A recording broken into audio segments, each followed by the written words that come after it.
rain. We've shed a million tears and drank as many old-style beers out at the game.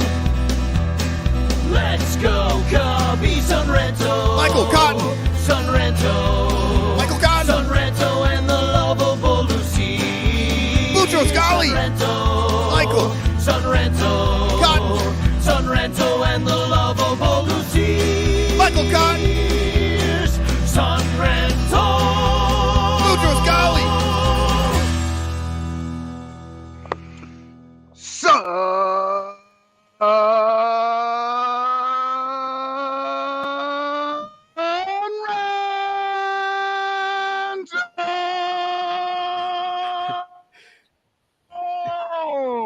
Welcome to the Telemarketer Show. I'm Telemarketer Danny, and there's Telemarketer Michael Cotton right there with, I think you blew out your microphone there because we only heard about like half of that Sun Ranto there. It was like for part of it.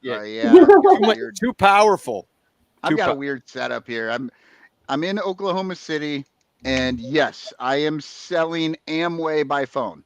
So no matter what you say, you will be getting a package. I will figure out how to get you some sort of package of a cleaning product or something by the end of the show. I'm going to need some LOC and some SA8, and I like the Neutral Light vitamins.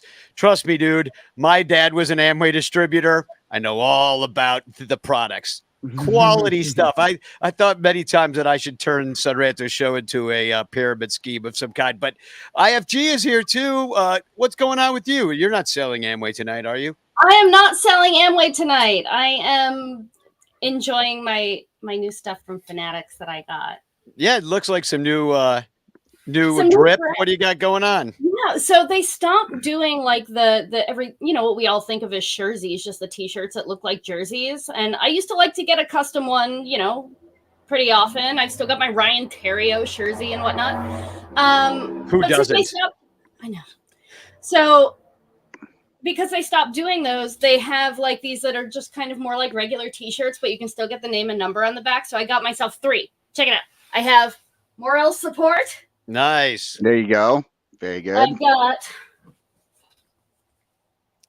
Amayo Maya. Amayo Maya. And of course, Dongsby. So you made those? Yeah, I made them just through Fanatics. So it's just, you can pick the actual names and numbers of the players, or you can just put in whatever name and number you want. And it was fun. So I got those and I like them. I got to say, Christopher Morel is a great shirt to own. And I do want to kind of start with, and I don't have the link all ready to go, but this was kind of a ranter generated Morel shirt that In the Clutches just put out this last week. And it's kind of a take because he's got those, stripes underneath his eyes. So he kind of looks like he's in the old band Kiss. And so they have Morel with like the Kiss lettering and then his face with he's got like really red lips, like he's in the band. I love it. And then his hat's on backwards. Got the number 5. That's sweet. I'm going to find the In the Clutch link right now. But and I think so Peter Criss, right? That's what he's doing. Like Peter Criss was, I think, the guitarist and had the cat look going. Yep. And then we got Morel Destroyer on here, which is just great. Yeah. He had some whole backstory about how he was from a planet of cats or some crazy thing. Yeah, but who dad's knew, favorite band. But who knew like Gene Simmons would be all weird at the end? Well, probably all of us. We all knew he'd go Ted Nugent eventually. That version of weird, I don't know, but definitely some kind of weird. It's so funny because when all these guys were doing this, they were all like, all the parents were like, "Oh my God, it's knights in Satan's service, and they're devil worshipers, and they're horrible, and blah, blah, blah." And now it's all like the Christian conservative right that are like, "We love Gene Simmons," and what? It's like, well, the parties switch every 40 years or something like that. Ever since, but I mean, they're known for the lamest songs too. I wanna rock and roll all night. It's just like so vanilla. I have to say, so many of those songs back then are so lame. Like if you listen to the words and stuff, they are the most lame songs in the world. But some of them you can tap your feet to, Yeah, but they're and real that's poppy. basically what they're at. Yeah. But as long as we're talking about morale, let's just start with by showing this picture of Morel doing the splits I coming love off of it. second base yesterday after that clutch double to get the victory on Saturday. And I love like the new iPhone picture feature where you can like just kind of hold down on the picture and it just cuts it out for you and you can copy and paste it somewhere else. And so I made Morel playing Twister with the umpire. That's so great. Yeah, left foot yellow, red foot red, blue There he goes. and blue, and the umpire's got right foot green. So Bernie Barron bought the Morel shirt. And if you're gonna buy this thing, use the code SunRanto. Otherwise, we don't get anything for telling you about it. Like, Yeah, I want Yeah. tickets and beer money. yeah, did you get the $20 I sent you? I saw you went to the game yesterday. Thank All you. right. It was perfect. I saw you were at the game, so I sent you $20 for a beer or two. A beer Yeah, and a you went- dog. You went to that Mariners game because you posted that picture of Hail King or All Hail the King, right? Yeah, hail to the king. So what was the tribute for obviously King Felix, but He was inducted into the Mariners Hall of Fame along with, such greats as Lou Piniella. along with such greats as Toronto Bluebird Joey Bats. Oh my God. Who had a better career? Who should be in their ring of fame more than King Felix, or should it be Joey Batista? Who would you choose to have on your team? Well, I definitely wouldn't put King Felix in the Toronto Blue Jays Hall of Fame. Yeah, No, that'd be but you weird. know what I'm saying. Like maybe the picture of him screaming, "This is my house." that would be the ultimate own if like you were so good against a team in their own house that they put your name up. Yeah. Yeah, like basically like Pete Alonso in the Cubs Hall of Fame. Yes, exactly. Mike Schmidt. Yeah, So Alfie Jose Campos Abreu reminds from us the that King Sox for a few Felix. years. Alfie Campos reminds us that King Felix threw a perfect game, and I would like to remind everybody that it was the last perfect game that any of us will acknowledge. and so he threw a perfect game and Joey Batista threw a bat. So He threw a lot of bats, to be fair. but I think what you're referring to is Punches too, if I remember. a few punches. Yeah, he punched the hell out of was it Odor? Well, he got the shit knocked out of him after that. But yes, he threw a punch. I saw a great post out on Reddit talking about the Joey Bats retirement. Mhm. And they're like, as soon as Tim Anderson became the face of people punching someone and getting knocked out, Joey Bats is like, hey, let's retire. He's Remember like, me? I'm not coming back anymore. no, that was his moment. He's like, oh, good. They're not thinking about me doing that, so I can retire. Nobody will give me any crap. That's probably why the game started late. He was in a fight like before. Like he was like he was like outside the stadium brawl, and he's like, "Oh, I gotta go to my retirement honoration. What is that called? Celebration. Honoration should be a word. It's a fine word. honoration. I like honoration. It's it's an honor to be celebrated. Yeah, it's in a that way. celebration and an honoring. It's an honoration. The Sun Ranto Show is brought to you by our 115 Patreon supporters. It only costs $1 to become one, so you should become one. It's easy Totally should. and cheap. And we're also you get access to all of the Discord stuff, which, by the way, is an amazing group of people in there talking baseball almost every day, and so much more fun than anytime I go look in any group or on Twitter or Facebook, wherever. The groups suck. Our group on Discord is amazing. Those guys know what they're talking about in there. For And $1. it's just a great group of people too. We talk about baseball. We talk about other stuff too. It's a good place to go and just chat about life and get advice on things. And maybe it's not always the best advice, but well, it's amazing how $1 can keep out the riffraff. It really is incredible. Absolutely. Just a little cover charge, and all of a sudden the clientele just goes way high. So anyway, we're also brought to you by Blake Beard's incredible tickets down the third baseline at the Blake Beard on Twitter if you want to buy his seats. And Rogue Wave Creative for all your branding, graphic, and web design needs. Rogue Wave Creative and the Cubs PS Plus podcast, Northside Numbers Game. Mike Waller's always over on the knowledgeable fan, good guy.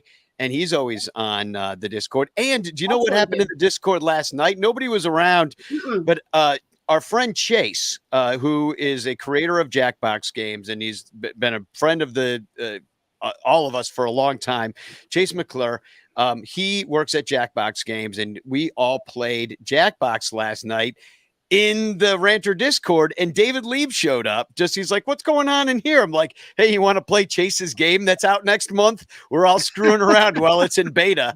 And so we sat there playing that game and all the new Jackbox games. So there's perk after perk after perk, random stuff like that. So you could have been playing video games last night with Johnny Onomatopoeia showed up with his girlfriend, and Chase was there. It was a lot of fun. David. Oh, you know what? Shout out to Johnny. I was listening to Inside Conan. It's a podcast about, all the background stories, talking to people that worked at the Conan show and all these different things. And he was actually, I don't know if they went short, but Sam Richardson or something. I honestly don't remember the other guy, because I was like, oh, that's Johnny. And then, so he had like the last 15 minutes of that show, and it was the best part of the show. So Johnny, if you're watching, great job on that. That was great. He never tells me what he's doing because he's too embarrassed of everything he does. I'm like, come on, man. Like, you're an awesome guy. You're really talented. I want to know when you're doing shit so I can hear it and celebrate my friendship with you. Yeah. Jesus. And they're like, so it's like the two writers for Conan, and they're like blowing him up about how he was the one guy that always understood and knew everything that was about to happen, right? Yep. Like, he was the script supervisor. And he knew, and so everything would be a mess, but Johnny knew exactly what was happening and where to go and who was supposed to be doing it. And they were blowing him up a bunch. But then, of course, he had actually some good, funny stories, because we all know Johnny, and he has great stories, and he put a few out there. And I honestly, the biggest mistake of the show is that they didn't spend the whole like hour with him. Yeah. Because he seemed to have. Let's have Johnny on. Let's just have Johnny on, just telling Johnny stories. Like, I got a lot with Johnny. I got a lot of stories with him anyway. Mike Waller writes in, he said, joining the Ranters Discord is instant honoration. It is. Yeah, it's an honor to be shunned. Yeah. So hashtag Chance in the chat, if you haven't done it so far, hashtag Chance, and you can win a Frank Chance postcard sent to you by me with a message of love and doom, hashtag Chance.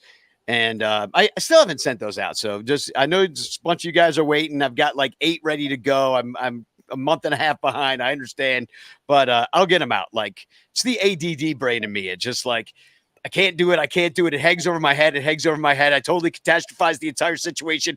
And then I'll sit down and I'll do it in about 35 minutes and it'll be just fine.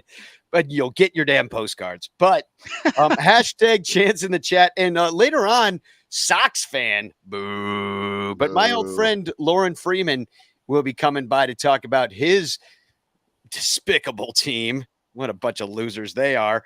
Holy. But let's just. What are you drinking, Cotton? Yeah, we forgot. What are you drinking? Well, I got down here and shout out to a local wine shop to find me some beer or something. This is called Hopadillo. It's an IPA from Carbach Brewing in Houston, Texas. I had never seen it before, and so I just went for it. It's good. It's definitely an IPA, but it's more on the bitter side. Almost has like a brown ale, that aftertaste of a brown ale. It's got a little bit of that going on. So Hopadillo. It's called Hopadillo. And by the way, I saw, I don't know, 10 armadillos dead on the side of the road. Like, these poor bastards, like, what are they doing? Like, well, they're slow. They're slow. Well, can't they roll up in a ball and then maybe just bounce down the highway and get the hell away? Yeah, I'm sure that that little balls. I'm sure that little shell of a ball is like a match for a Mack truck rolling down the road at 70 miles an hour. According to Looney Tunes, if a armadillo curls up into a ball, you can do anything to it. Fire it out of a cannon, hit it with a baseball bat, whatever. It'll be They're fine. Use it fine. as a basketball. Yeah, the boing boing boing. Yeah, I just feel like these guys just don't realize that they're supposed to like roll up when they're on the highway. Yeah. But yeah, that's what I got. What do you got? IFG?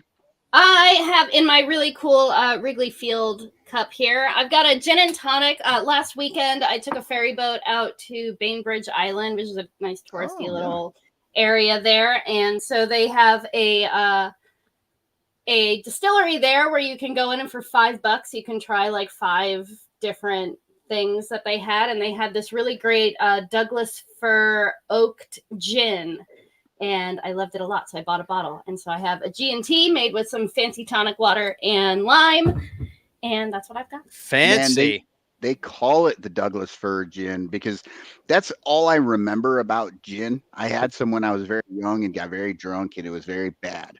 But all I remember about that night is that I felt like I was just eating a pine tree. Yeah, it tastes all like night. Christmas tree. Yeah, it really does. I like it. It's juniper and Christmas trees, and I love gin. And Well, this gin you know is what? so good. It's aged in oak barrels. And anyway, if you're in Seattle, go to Bainbridge The Island. gin I had was terrible gin. Yeah, you you know, probably- like it's like if you have good stuff, it's generally good.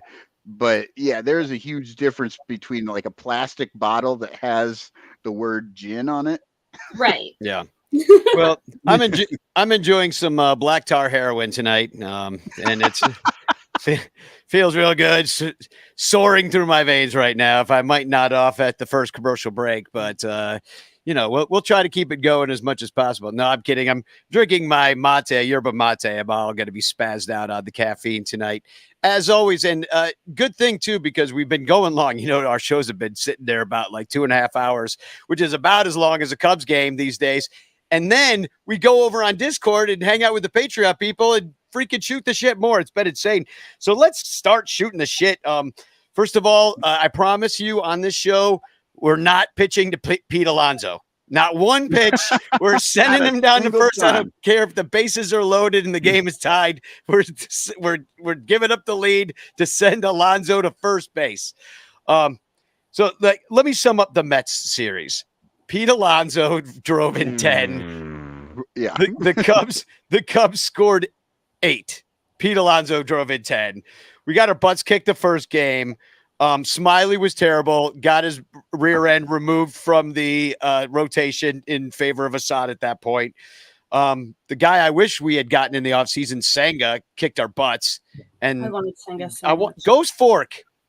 It's The Ghost amazing. Fork. That thing, it's his excellent split finger fastball, and the thing just falls right off the table. It disappears. It's awesome.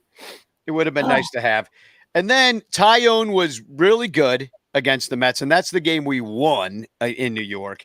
7 innings pitched. We win 3-2. He did, however, give up a first inning home run to Alonso because that's just what you do. Because you shouldn't be pitching to Alonso if you're wearing a Cubs uniform. And then Belly and Tachman homered in this one, and that was the game. Like, it was pretty surgical. Alzolay shut it down, but like, yeah, I don't know. It was, you know what? Adbert Alzolay, by the way, having a week. So good. Oh, yeah. And then in the third game, the Cubs lost 4-3. Shut the door, please. Hendo went 5. He of course gave up the prerequisite Pete Alonso home run as you must. And Morel hit the first pitch out of the park of the game, and he led off the game, which I want to talk. I think we should talk a little bit about that because I know we're all just the biggest Morel fans on this show. Could very easily be a Christopher Morel appreciation podcast, let alone just a Cubs podcast. But Christopher Morel. I would like to remind everybody that that our good friend needs to apologize to me every time Christopher Morel does something good, and he has been very, very good about keeping to his word. So here's the lineup that we lost the Hendo start. And this is Morel led off with a home run, struck out a couple times. And then, you had Horner and Hap, like just kind of normal. Suzuki came back in the game. It was the Suzuki revenge game, in many respects. Yeah. That time off, he's come back and he's actually been the best hitter all week by, numbers. And so he's been great, but he came back that night. But here's the other thing you had Wisdom at first in this game. And so you had Morel leading off, and you had Wisdom in the game, and Mike Tauchman did not play. So that's a loss of 4-3. And then here's the lineup today. It's the same. Morel leads off, goes 0 for 4 with a strikeout. Tauchman not in there. And this time, Candelario not in there too. Even though at this point, you don't not play Mike Tauchman. He has to or be in every Candelario. game. Like, what the hell are we doing here? Yeah. Put your best nine. Isn't Tauchman have some like crazy stat where they have won like 15 of 17 of the games that he's played? No, it's more than that. Like, I looked it up the other day. I'm going to look at it right now. I want to say started. Like, I think maybe he's played in more games than he started, but the ones that he starts. Of course. Yeah. Let me see the overall record. 39 and 29 when he plays. So I could do I don't have time to do the game start and everything. I'd have to count that up. But no, the team wins. He sets the table really well. He does a lot of things really, really well, including playing center field. And they were having this conversation on the Chuggo podcast.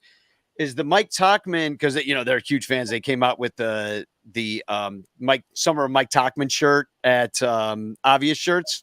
Great stuff. Like, check this out. They're doing a collab, the Summer of Mike Tauchman 2023, and then they have kind of a Summer of Love shirt. Right. I like the Summer of Love shirt. That's good. I like that one. The Summer of Mike. This is a collab they did with Chuggo, so there's great stuff. I put out a song that I'm going to play at the end of the show today, which is the Summer of '69 parody, the Summer of Mike Tauchman, and we'll play that at the end. But it really is like he's the hot hand. Like, it always takes a dude having a year like this, that kind of out of the blue, the fourth outfielder that just has the year of his life, career year. And it always takes that on a successful team. So you just got to play the hot hand. But here's my question. Cody Bellinger is a great center fielder. He won a Gold Glove at right field. He's a great first baseman. Do you feel like Mike Tauchman being a step down of the defense in center field for Belly is still worth having him in there he was playing right when Seiya. So you'd rather have Mike in center field and Belly at first base every day? Yes. Yes, because 459%. 469%. Give it the extra 10. Yes, all of the percents. Bellinger's better than Tauchman defensively in center field. That is absolutely true. But here's the thing. Not as many balls go to center field as go to first base. You have to throw the ball to first base all the damn time. And Bellinger is hands down the best first baseman. And if you put Bellinger at first base, you know what you get to do? You get to put Candelario at third base. And Candelario is the best third baseman. You cannot do this. Like, I got killed over on Reddit for saying this is so stupid that you're putting Candelario over at first. Absolutely. Because they're like, oh, well, you can't, you're saying that Bellinger should play there, but he's a center fielder. I don't give a shit. That's why you spend time on the Discord with us, not over at Reddit with those dummies, because people here understand that every move moves something else, right? And when you think of it this way, if you put Cody Bellinger in center field, you do not put Mike Tauchman in the lineup. And Cody Bellinger is not so good at center field. He's not going to save so many defensive runs at center field that it's worth not having Mike Tauchman's bat in the lineup. And at that point, it is mathematically impossible. You upgrade 2 positions. Exactly. You take while you downgrade 1, rather than upgrading 1 position in center and you downgrade two positions. That doesn't make any Absolutely. sense. Well, and Yeah, I'll your whole like your field should be Cody Bellinger, Nico Horner, Dansby Swanson, Heimer Candelario, Ian Happ, Mike Talkman, Seiya Suzuki with Christopher Morel on DH. That yeah, is the lineup. Ken And Catcher, then like Amaya, or whatever Gomes. pitcher you have on hand at the time. But Never, yes, and Johnny Gomes never, perfect. no, never Tucker Barnhart. How about I that? mean, I Never would Tucker send Barnhart. Tucker Barnhart in a rocket to the moon, but I understand that about a third of the games are going to be played by not Jan Gomes. Well, and let me And can if I you add wanted- one thing to this though too is Yeah. this idea of like, if you move one thing, you're moving another thing, because I do Uh-huh. want to go to our ideal lineups in the second section of this show, in what respect that they apply to, just kind of how the stats line up. But I want to start with some stats. So I don't understand how Ian Happ is not necessarily sometimes the odd man out of this situation. I understand he's a switch hitter. I understand that he's a Gold Glove left fielder. They shouldn't even he's give got a a gold minus- glove out for left field. If you're a left fielder, you're bad at defense. Just shut up. By Yeah, defense, he's a -4 defensive runs saved, and he's the Gold Glover. but even though his OPS has recovered slightly in August in the 11 games he's played by hitting 3 home runs, so that is maybe a little bit more power than he showed earlier in the year. But he had a really great start in April and March and April. He had an Mhm. 853 OPS. He batted 292. And then he batted 265. And then it got worse. He batted 198 in June. Then it was 218. And now it's 214. The thing is that in the beginning of the year, I don't know. He just he plays really bad against bad pitchers. Well, and I got also he goes up and down. This is not new. No. Even last year, his best year he ever had at the plate, he went up and down. He had good months, he had bad month, good month, bad month, all through the season. That is Ian Happ. We cannot say that he's going to somehow get it together. Ian Happ is Ian Happ now. He has a good month, he has a bad month. That's Yeah. who he is, and it's not So changing. why not sometimes let Ian DH or come off the bench or something and put Morel in left field? Like, Exactly. why not? where is Literally, why not? Alfie Campos says Morel not on the field despite his tremendous arm. Very true. But here's the thing. When you have Morel as your DH, you can actually give Ian Happ half a day off, right? You can move Ian Happ. If you want to keep him his bat in the lineup, you can make him the DH and put Morel out there.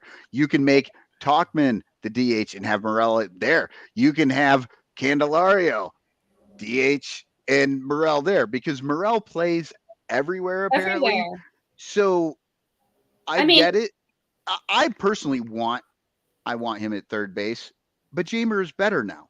Yeah. Exactly. he's I have been blowing the Christopher Morel as a third baseman horn all season long. But now we have an actual career third baseman who's really good at the job. So Who's having a great year on So top you of put him there. already being So good. if you're going to set up the team for success with the people that we have here in real life right now, then use Ian Happ to get, or use Christopher Morel to get Ian Happ some rest on the bench when he decides he wants to hit a $180 again. Well, yeah. and when you want Morel to get a break, that's when you bring in Madrigal as a Mhm. DH to slap a couple of singles or something. Yeah, Sure. and instead, Hap's in there almost every day, and I get that he's not hurt, so you just keep him out there and whatever. But at the same time, it's like it is about cycling through. If the guy's hitting 200, give him 2 days off in it. Like where is the energy for Ian Happ in his struggles that is there for Seiya Suzuki? Where is the energy for being Mike Talkman can't hit lefties and somehow in freaking David Ross's brain? It's just simply not true. His splits are pretty much even. It doesn't make any sense. And so I'm a big believer anyway in for people who are like, oh man, the guy can't hit lefties. Okay, let him see some more lefties. Maybe he'll figure it out. He's certainly not going to learn how to hit lefties never facing them. it's just I'm with you 100%, IFG. Nothing makes less sense than saying, oh, you're not good at something, then never do it. Never try. Because that will never make you better at it. Because then their numbers are always going to be low at that position, and they'll continue to say, "Oh, well, the guy just can't hit lefties because he's seen 3 in the last 9 months." Jock Peterson, perfect example. 100% Jock Peterson, absolutely. That was the knock on him. That was the book. Everybody said he can't hit lefties. He came to the Cubs because the Cubs are like, "We'll let you hit lefties." And they traded him to the World Series champion Atlanta team, and he hit lefties. And he hit lefties. He's never looked back. Well, and also like the idea of the resting, like we saw what it did right now for Seiya. He had the best week of any Cub. Put these numbers up real quick. This is just the week. Seiya batting .375 with a .412 OBP, slugging .750 because he had a triple, a double, and a homer this week. 1.162 OPS. Didn't play as much as everybody else. Only 16 at bats versus like Bellinger with 22 at bats or Horner with 23. But you still had. But there's a slight difference between what Horner does at the bat and Bellinger does at the bat and what Suzuki does. So it's understandable that Suzuki gets slightly less at bats than those two guys. Yeah. Well, that's what I'm saying. If you're going to start rotating guys in and out, like where's this energy for Hap? If he's going to struggle, like maybe we can I'm not saying Hap's going wrong, like he's walking all day long.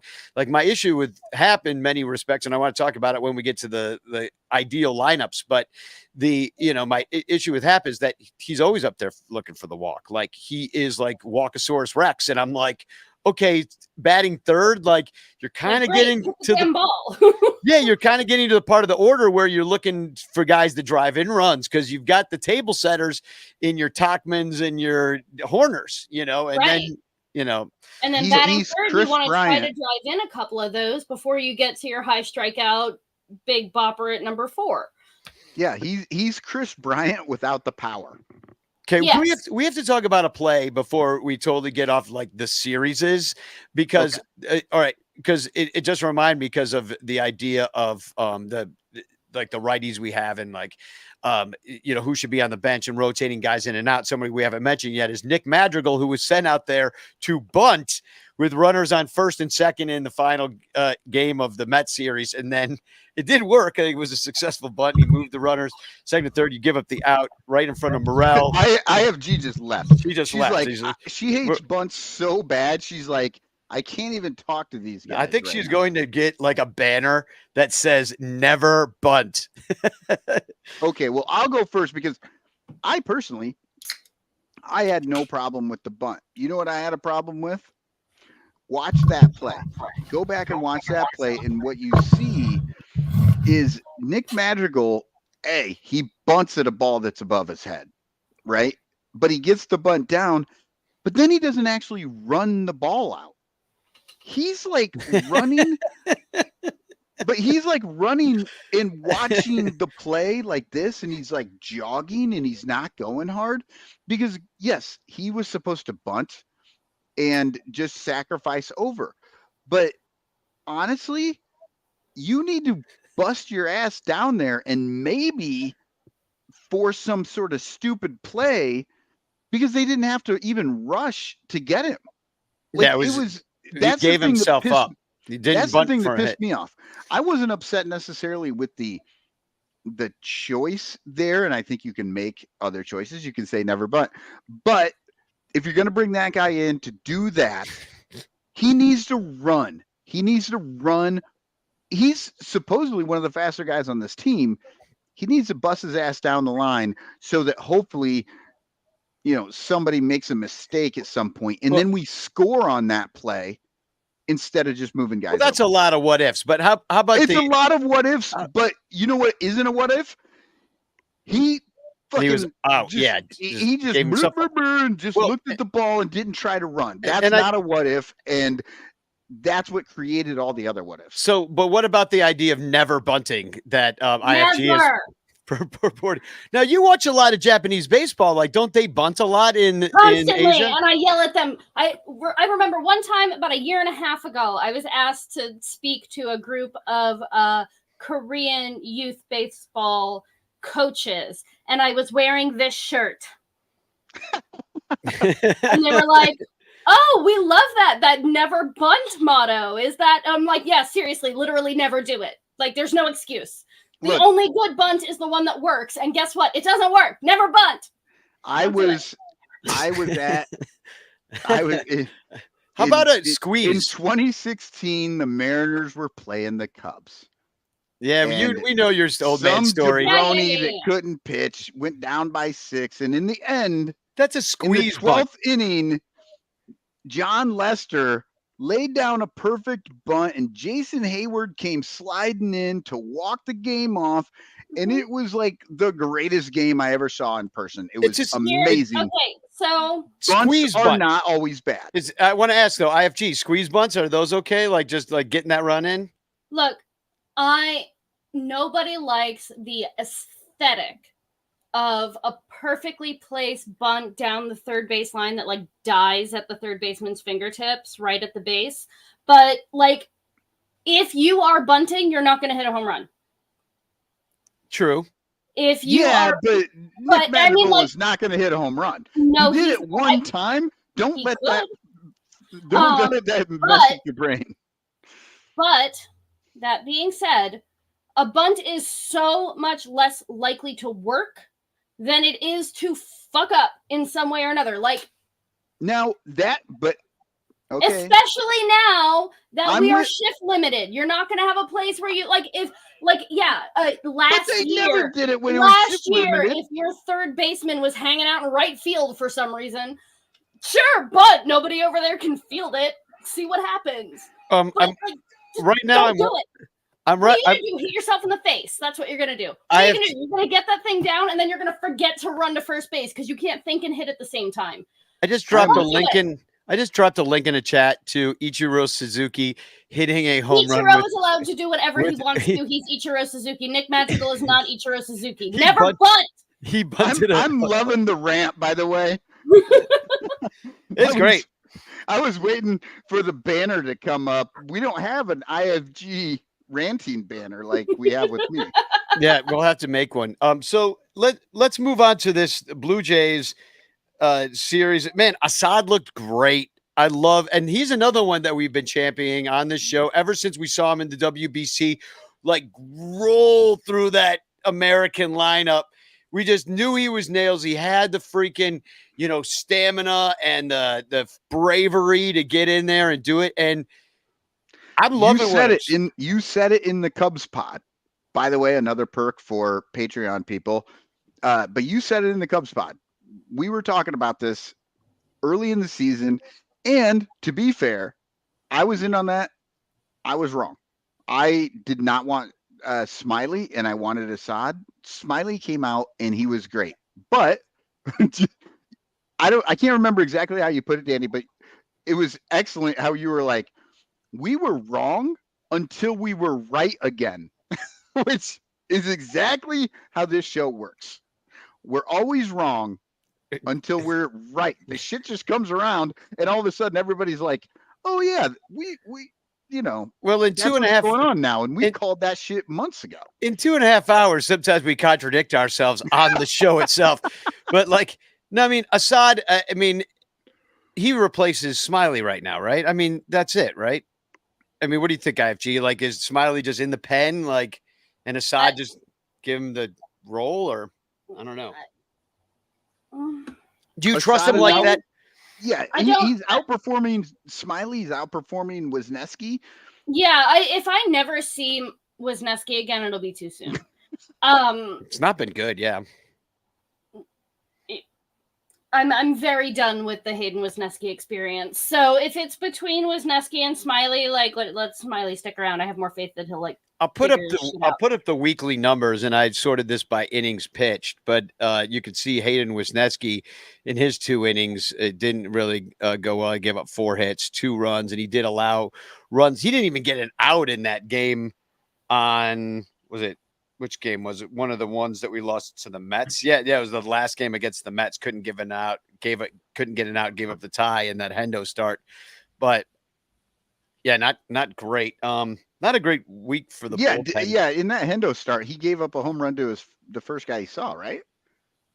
Yeah, he did. And And I wonder, like, how much of this, like, that was the end of a really long stretch of baseball with no days off, that Mets series, and it ended with that road trip and then having a day off before the Blue Jays. So I wonder how much of that was losing to the Mets, which is kind of skidding into the end of that. And we're about to face it again after a bunch of off days randomly in 1 week, and then we have another long stretch, like, because reasons. I mean, they'll have August 31st off. Like, I don't think they go like a full 7 days without a day off coming up. They go. I was looking this up just before, and I believe they have. No, they don't. They play August 31st. I think they play August 30th. I don't think they're off the 31st. Yeah, and then they have.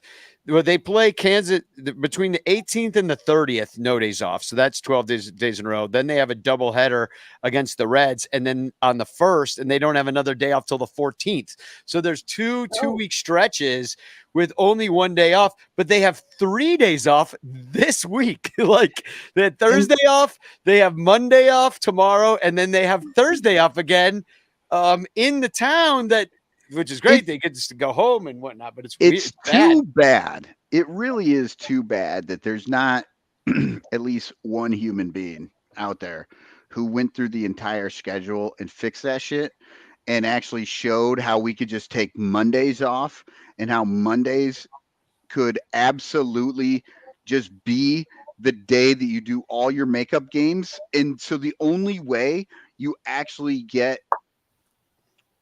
like more than 6 days of baseball in a row is if you have a suspended a makeup game. For example, the Rakuten Monkeys in Taiwan will be playing this Monday night, which is tonight our time, or like early in the morning y'all's time, because it's a makeup game from something that was rained out, because in Taiwan and Japan and Korea, Monday is the day off. That makes sense. Everybody gets every Monday off. It's the easiest freaking solution ever. Yeah, but also everything they do is stupid. You never do 2-game series. You never do 4-game series. All you three. do 3-game series, except for, and I think when I was doing the schedule, I figured it out. You do double headers. There's like 3 series that you have to do 4 games in order to get to 162. But you do those against your own division, and you do a doubleheader, a scheduled doubleheader. Yeah. So that you can actually sell tickets for it and have people ready to do it. Yeah, on a Sunday, it makes so much sense. Yeah, I totally agree. So they're obsessed with this thing where they have like half the teams playing on Tuesday and half the teams playing on Thursday. And if you just give everybody the same day off, it's so much easier to schedule and it makes so much more sense. Yeah. Son Ranto, we're going to be wrong until we're right. Somebody's going to figure it out and they're going to go, oh, okay, this makes sense. Baseball doesn't do anything right. I mean, look at the. They really don't. No, look at the Blue Jays. Like, they're starting their games at like 7:07, and then the other game and then on Saturday it was supposed to be at 1:37, but instead it was at like actually 2:50 because they had to like trick everybody in to come see it. Joey Bats. Okay, all right. So, sorry, I understand. I don't like this whole we had to trick them into caring about. They did trick them. No, they didn't. They tricked me. Well, they tricked you because you didn't know or care about Jose Bautista being inducted into the Hall of Fame. But if Sportsnet was going to air that, then they were going to fit it into the time that already had ad space sold for it, rather than having to back up and knock some other thing out of the TV time slot. No, that way, everybody all the way across Canada could see Jose Bautista or do his thing. Joey Bats' bye-bye ceremony. And you know what? Joey Bats is a World Baseball Classic legend. So even though Rugi Odor punched him in the face, we have to respect him forever. Yeah, I mean, I'm fine with Joey Bats getting honored, and they had a couple other people, and then I was actually listening to the Blue Jays announcements because they played it over their radio station on the MLB app. So I was like, well, I'm Yeah. listening to this instead of because it was kind of a rough weekend for the radio because it was Zaidman and Coomer all Yeah. weekend. Pat's been off. Hopefully he's back soon, but you know, I think he just chooses not to go to Canada. maybe he's not vaccinated still. No, I'm kidding. I have no idea. I don't want to spread rumors, but but what I'm wondering is like, I think he just doesn't like moose. He doesn't go to Seattle or Canada. Anyway, when I listen to Zaidman, I just feel like it's just the fifth inning all game, and I'm just like, I can't even. It's all fifth. It's just the perpetual Groundhog Day of fifth inning. And like, how funny would it be if after every break he's like, "Welcome back to the fifth inning." But no, the only thing that bothered me. I mean, we win the first game 6-2. Assad is great. Horner, Dansby get home runs. Saya keeps hitting, hits a double. He's all pumped, like driving in runs. Cubs are up 6-2, and they brought Alzolay into this game. After a day off. No, and so like, maybe why? Why? Like you're not going to need him tomorrow or something. I don't know. Well, and it just seemed a little bit. I don't know. Like it's not a safe situation. Why are you bringing your closer in? Mm-hmm. And then you needed him the next night, because then it was Cubs win that one 5-4, and Alzolay had to be out there again, and Steele was just okay at 85 pitches only for him. I don't know. I thought he could have maybe gone out there again. What did you think? I felt like he was definitely getting tired in the sixth inning. Like that's when he gave up the home run, and it's not so much about this game being 85, but the game before he went 110, which was the most pitches he'd thrown. And in that game, he was maxed. Like he was throwing baseballs in the so the start before this week, he was throwing baseballs that were just going up because he couldn't hang on, and you could see it. It's pretty rare that you can actually see the pitcher on the mound getting tired. Like you can actually see he's got nothing left. He battled through that inning in that game. But yeah, I think that because of that, they may have wanted to get him out a little bit earlier. But amazingly, was still able to get you 6 innings, even though it's 6 or 5. Oh no, it was 5. You're right. It was 5. I did that game on Cubs Pod. He only did 5, but yeah, I think he goes back out there for 6 if he didn't have the outing that he had before, where he threw 110 and was smoked at the end of that game. I think they needed to, kind of limit him a little bit. Well, I have a couple thoughts about it, and you kind of maybe see it with Stroman having his hip be hurt, and hopefully that's all it was. But you're getting to that point of the year where some of these guys, especially the younger ones, are probably throwing the most innings that they've ever thrown in a Major League Baseball season. And there's still a month and a half to go. And it's interesting to see who will have the stamina and who will run out of steam, because, just the idea of like, okay, is Assad our fifth starter or fourth starter, whatever it is? Like, are we all ready to be like, yeah, man, starter of the future, definite rotation piece? I'm ready. Well, I'm ready all year. Well, I think here's the thing. I think we're all ready until it's not ready. And that's the thing. It's like you look at the end of this rotation, you've already maxed out Smiley in his innings pitched. You've been using Assad a couple different ways. You've got somebody like Wisniewski and Killian that they're trying to work out that's not working out, but you need these innings eaten. And so like you're going to need all hands on deck. The question is like, is there enough there that's talented enough to shut it down? It's such a difficult balancing act, because like you have to throw everybody a certain amount to keep them fresh, and then you have to throw your best people enough to get you into the playoffs, but then you need those people to be healthy enough to actually give you a chance in the playoffs. So like how much rest does your best guy need, and and how do you stagger all of that to make One sure that second. everybody's as healthy as possible by the end? Because One like second. I gotta put this into Ross GPT, and then I'm gonna uh have the answer. Okay. It's 4. sure. And then when something happens, like your starter who's known for being particularly healthy goes down for a couple weeks because his hip hurts, that those are innings that have to be taken up by somebody else who you had already mapped out in your head to be rested so much and played so much, and now somebody has to take up the slack. So it really does show the human side of this game, where you really do have to be malleable enough to just kind of figure it out on the fly, because you're not like, the computer's not going to be able to tell you that Drew Smiley is going to get you X number of winning innings for Y number of days. It's just not going to happen. You got to play it out with feel. And Well, and then today, let me add it to it, because today Tyone went out there, who had been better, and then he had a real clunker of a start, gave up all these runs, really didn't give us a chance. And so you're like, okay, Tyone got right. Okay, but when so much for comes, being consistent. Yeah. Cubes fan. Hey, the I guy's was like, had a consistently nice. inconsistent. He's had a very. He was very consistent, and then he actually got good. Had a nice run.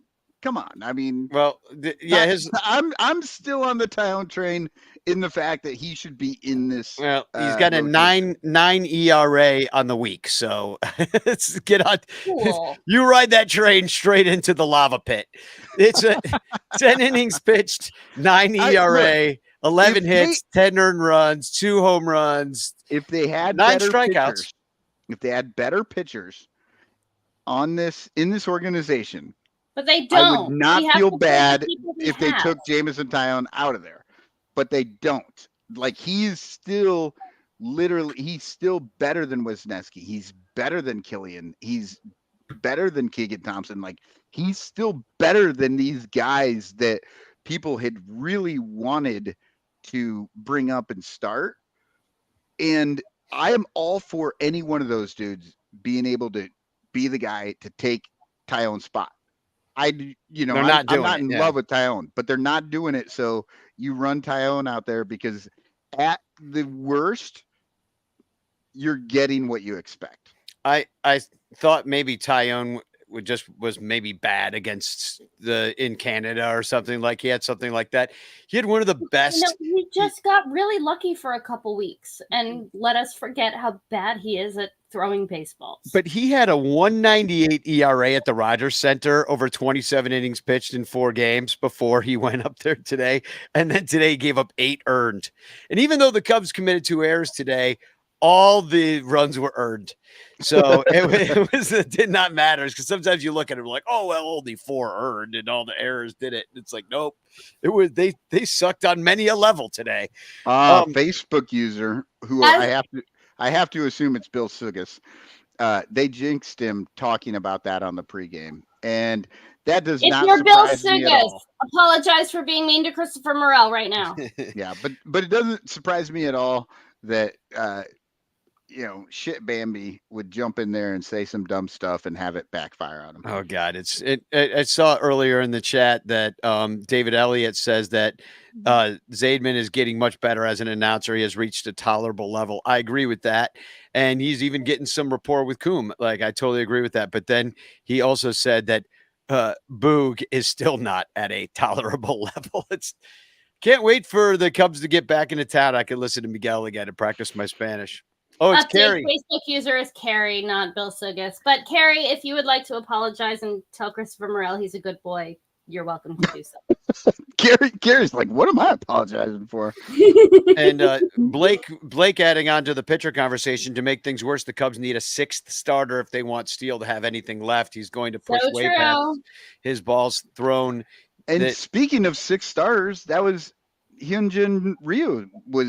They are using him as a 6th starter right now. They are running out 6 guys. That is smart if you So have smart. it. I don't think the Cubs have it, but if you've got it, you don't need to send somebody down. Run out It's another also starter. like a really good thing to do if you have somebody like, say, Shohei Ohtani on the roster who needs to spend a whole lot of time and energy with hitting baseballs. And so they might want to like skip a start every once in a while or only pitch every 6 days. You know? Yeah. Or No, if Ryu is only making his third start after having horrific elbow surgery for Yeah. I'm talking about Ryu specifically. I'm talking about the Cubs. Yeah.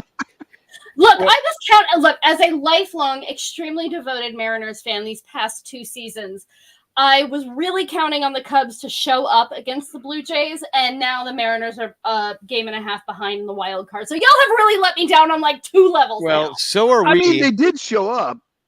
They got meatloaf. Well, that's all they did. Yeah, we meatloaf. I mean, we split the road series, and now we are 29-29 on the road. 4 games over at home. We're 61-57 on the outside looking in. When it comes to a playoff picture, Miami jumped in front by winning 2 in a row, and us losing today. We're on the outside looking in along with the Reds, who are only a half game I'm back. more concerned with that Milwaukee getting the White Sox right now, and they've won 4.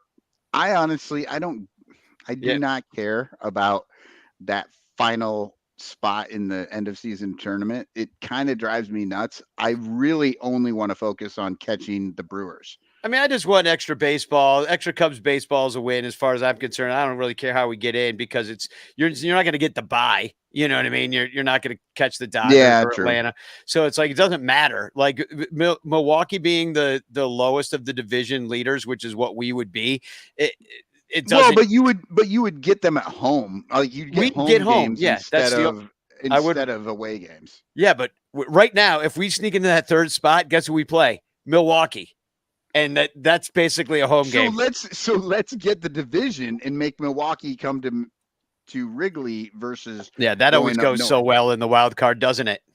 Well, or in game 163s, the postseason.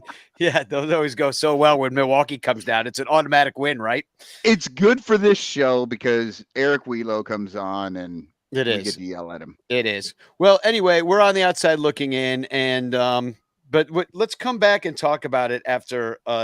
We're going to give our ideal lineups, and then I'm going to give you guys a Cubs quiz, which has a lot to do with some of the stuff we were just talking about, and you can participate in the chat as well throughout your answers. And then my friend Lauren Freeman's going to come by and talk about the White Sox, and and then I've got some Steve Trout news to share. It's good.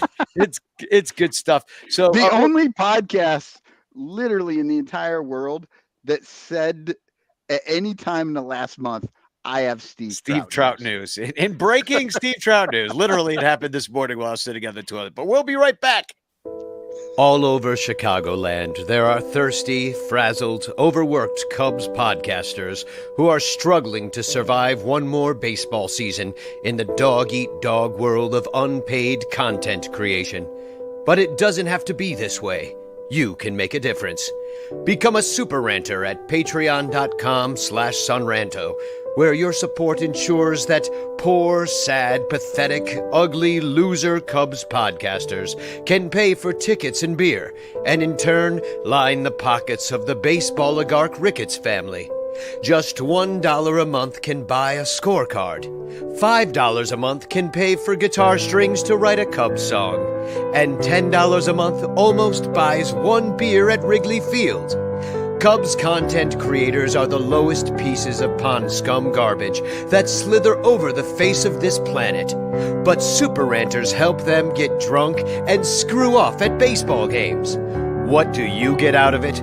The Sun Ranto Show delivered to your podcatcher without stupid advertisements like the one you're seeing and hearing right now. Plus, at other Super Ranter levels, you can get Cubs music, access to private Sun Ranto pages, the Ranter calendar, and special thanks and Ranter recognition in our live broadcasts. Plus, eligibility for monthly prizes. What does Sun Ranto get out of it? Your money. For tickets and beer. Go to patreon.com/sunranto. That's patreon.com/sunranto. And become a super ranter today.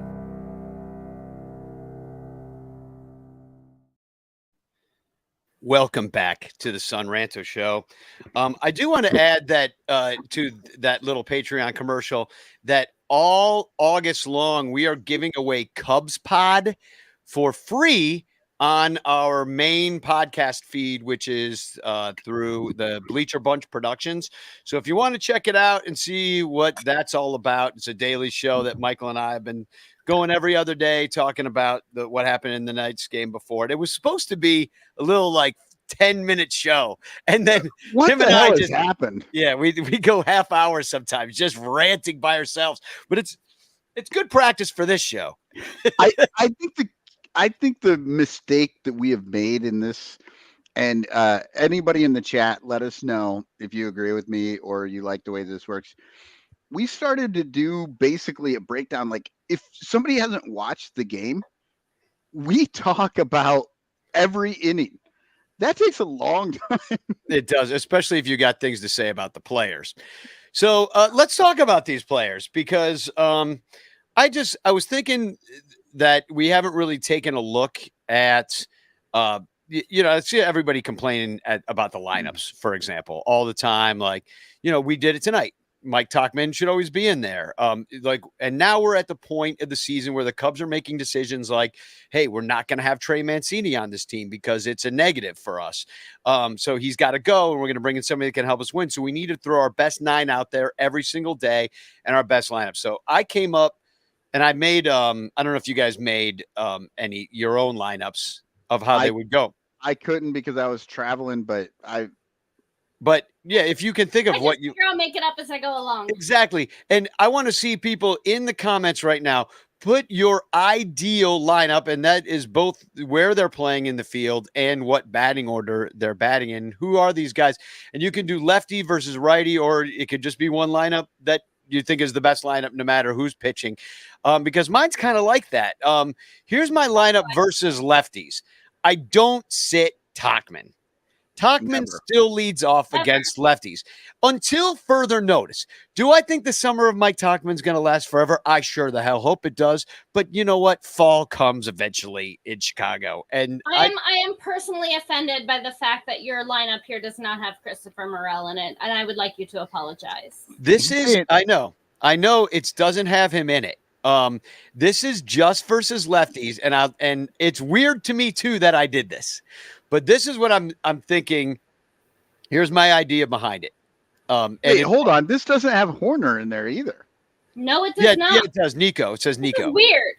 Oh, it says Nico. Oh, yeah, it does Nico. This is an alternative lineup. Okay. This is one without Morel. I can very easily replace Gomes with Morel. But the honest to God truth is Gomes has better power numbers against lefties than Morel. I know it's crazy. I know. I'm just saying that's why I did this at the last minute. So I replaced Gomes with Morel. But here's my lefty lineup. Tauchman in center. We talked about why that's fine. You have Belly at first. Dansby at short against righties because he's got the OBP there. And plus then Bellinger is third. And the reason Bellinger's third instead of fourth is because I come from the school of you want your best hitter to have as many at-bats as possible and batting third. And you want him up there in the first inning. And that's just why I want Bellinger third. Then, yeah, Gomes is kind of I know it's a joke, but he just did have. I just wanted to bring up that he had better power numbers than Morel does against lefties. But Morel, you know what? I can understand that, Danny. Here's the issue: you got him at fourth, you got him fourth. Like you can't have him power. He's a catcher. He's still not. He's still not a fourth hitter. I know. Listen, I knew this was going to be controversial. It's partly why I put it in there. Just but I can justify it with some numbers. He's got 6 of his home runs are against lefties. He tends to see it well. He's having a career year. He truly is the resurgent Jan Gomes. Anyway, Hap, then I've dropped him down in the order in both of my lineups versus lefties and righties because to me, it's like I appreciate the on-base skills. I really do. But it's just, man, I don't know. But he has a lot more power against, and I mean, not, he's got more higher OPS against lefties for some reason, batting right-handed, but he doesn't do that as much, Then, Candy, I got him, next, playing third like he should. Seiya in right, Amaya as catcher, and then I put Nico as my kind of like second leadoff hitter. And I know he's got the OBP, but I'm thinking like he could both. I think you got two leadoff hitters, one batting righty, batting lefty for half the game, or for most of the game. I like the theory behind this, Danny. I think you're wrong, but you're not wrong because of the theoretical idea, what you're putting together. You just have the players in the wrong spot. Okay. And then let's take one from the chat here. And I don't know if this is versus lefties or righties or just your best off overall lineup. We're just doing best overall. You're the only one that did lefties and righties. Yeah, I kind of like got into the You're weeds. The teacher's pet. Well, I realized I was becoming David Ross, and it was bothering me as I was doing it. I was like, "Oh my god, I'm Danny Rocket GBT. This sucks." So this is how Alfie writes it up: Tachman in center, Horner at second, Belly batting third and playing first. Shortstop Swanson. I liked Swanson in the fourth spot. I struggled with that too. DH Morel. Left field Hap. Switch hitter batting sixth.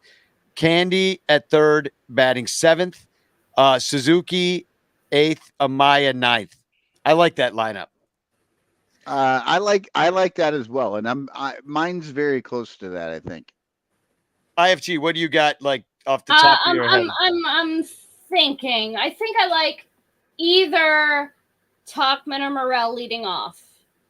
If Tachman's playing center field, I want him to lead off. If he's not playing center field and playing like DH or something instead, then if Morel is on DH, I want him to lead off because he needs something to think about, but like not too much. We lost both games he led off this week. Just saying. I don't care. That doesn't necessarily mean anything because he also hit a leadoff home run in one of the two. It wasn't. It definitely wasn't his fault we lost. Yeah, yes. It was not his fault that we lost. So let's not compare apples to like pick 'em up trucks. I either want Tachman or Morel to lead off. In whichever one is not leading off, I would like to bat either fourth or fifth. I'm not like married to either one. So Morel, so Tachman, you'd put fourth or fifth as well. Sure. Yeah. Whichever one's not needs to be in the other. And then I want Dongsby second. I want Belly third. Fourth, I could see Seiya doing if he gets his shit together, which would be nice because that's like what he's supposed to be. So you're fine if he becomes more of like if he's like the doubles hitter more guy. I'm fine with that. He's Seiya in Japanese baseball is a really high OBP guy. He had like a 438 OBP or something the last year he was playing in Japan. So that would be great. If not him, then maybe Candy. I don't know. I'm not really good at this.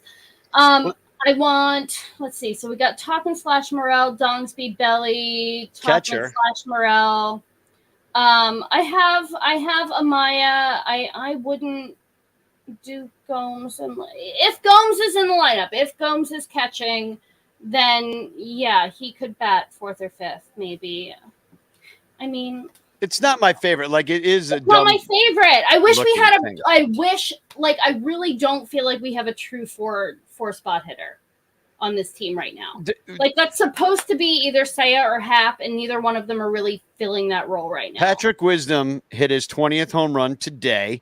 He's the only player on the Cubs who has hit 20 home runs this year. Other teams have multiple players that have hit 20 home runs. Thank you. So if we hadn't been absolute dumbasses and non-tendered Kyle Schwarber and sent him into a weird spiral into terribleness, maybe he would still be our four hitter. I don't know. But we did not make those choices. I don't know. We don't really have a four hitter. Like pick somebody and stick them in the four hole. It doesn't matter. Well, here's my righty lineup. If this will help you. Here we go. The guys, okay. I want Hap lower. He's been really bad lately. Yeah, I was going to ask you about Hap. You want him I will lower? flip Hap and Suzuki, and I'm pretty happy with this, actually. Okay, so here's the righty lineup is that I have Actually, is flip Hap and Dansby, and I'm happy with this. Talkman, and that's like just righty or lefty, right? Sure. Yeah, So Talkman, yes, absolutely. Talkman starting at center field, always your leadoff guy until further notice.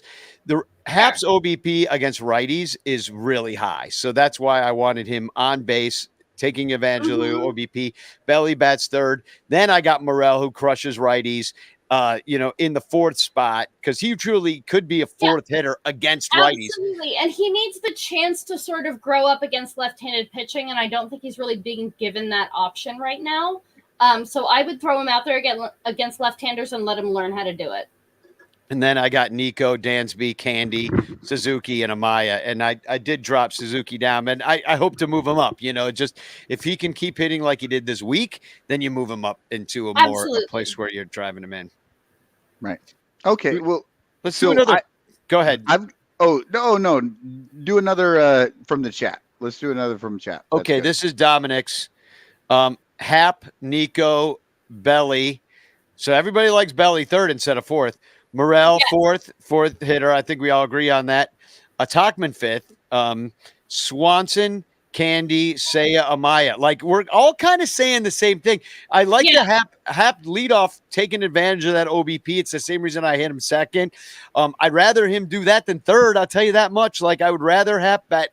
I put out a lineup online and everybody was killing me for not taking advantage of Hap's OBP. And I'm like, well, then let's bat him ninth as a second as a second guy in front of the sluggers.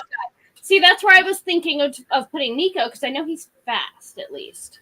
And here's another one. I like Hap later in the lineup. I like Hap later in the lineup for the simple fact that he would get a chance to see the batters, see the at-bats for a while before he got up there.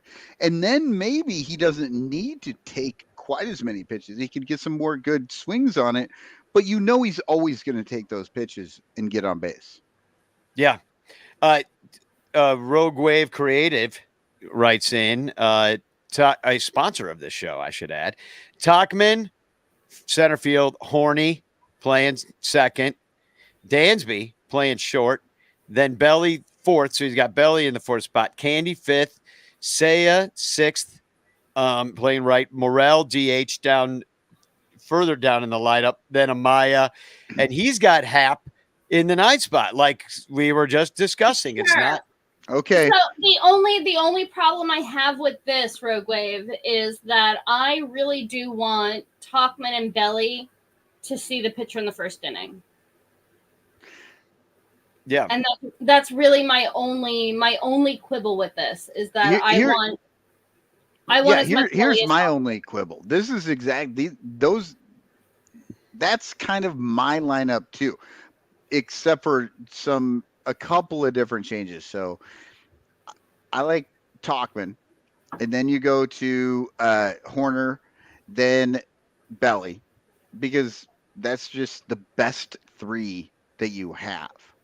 Yeah. And then for fourth, you go Dansby because that's the cleanup. That's the guy. And then who do I have? Then fifth, I actually like Suzuki. I could put the names up so you can. Yeah, I like Suzuki. I actually like Suzuki fifth. Morel. I like Suzuki in fifth too. Oh, Suzuki fifth, actually, and then Candy sixth.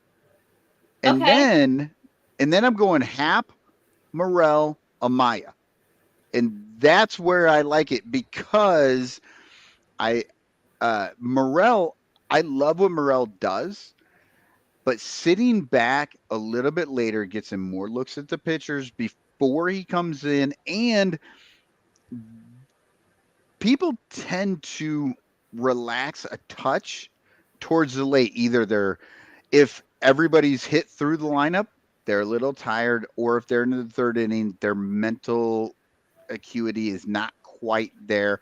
And I think Morel takes absolute advantage of that. And, and then that's my sort of base lineup. Now, Well- can things move around? A little bit, of course, but that's what I like because I like what Hap and Morel bring together. Hap in front of Morel because Morel's going to drive Hap around. And Amaya is just my starting catcher. That's who he is. And he bats ninth. I don't necessarily like Amaya's. He's been really good for a rookie, but he doesn't have the best. We don't know presence yet. at the plate. So the chat I wants think Gomes has a better plate approach than Amaya, but I like Amaya better overall. You know what I mean? And if I were to switch him out, which I would, because obviously your catcher shouldn't catch every single day, Gomes is still going to be in that ninth spot because then I think Gomes becomes your big bat at the end of the lineup that nobody's looking for. Sure. Now, the chat wants to talk a little bit about Patrick Wisdom's future because he, strikes out a bazillion% of the time, and he's going to be, he's going to be 32. Now, Jan Gomes, he's vintage 1987, so that makes him, 36 coming up soon. Patrick Wisdom's really tough. He's really tough to put in a lineup every day. But I absolutely think he should start anytime you see, I think that's how you get guys days off, right? Can we talk anytime about? You see it. Okay. Can we talk about these players in terms of these trivia questions I have for you? Because we're getting to talking points that are baked into the trivia that I've got for you. So here's the idea, because you guys are already giving away answers just by talking. So that's how smart we are, Daniel. Exactly.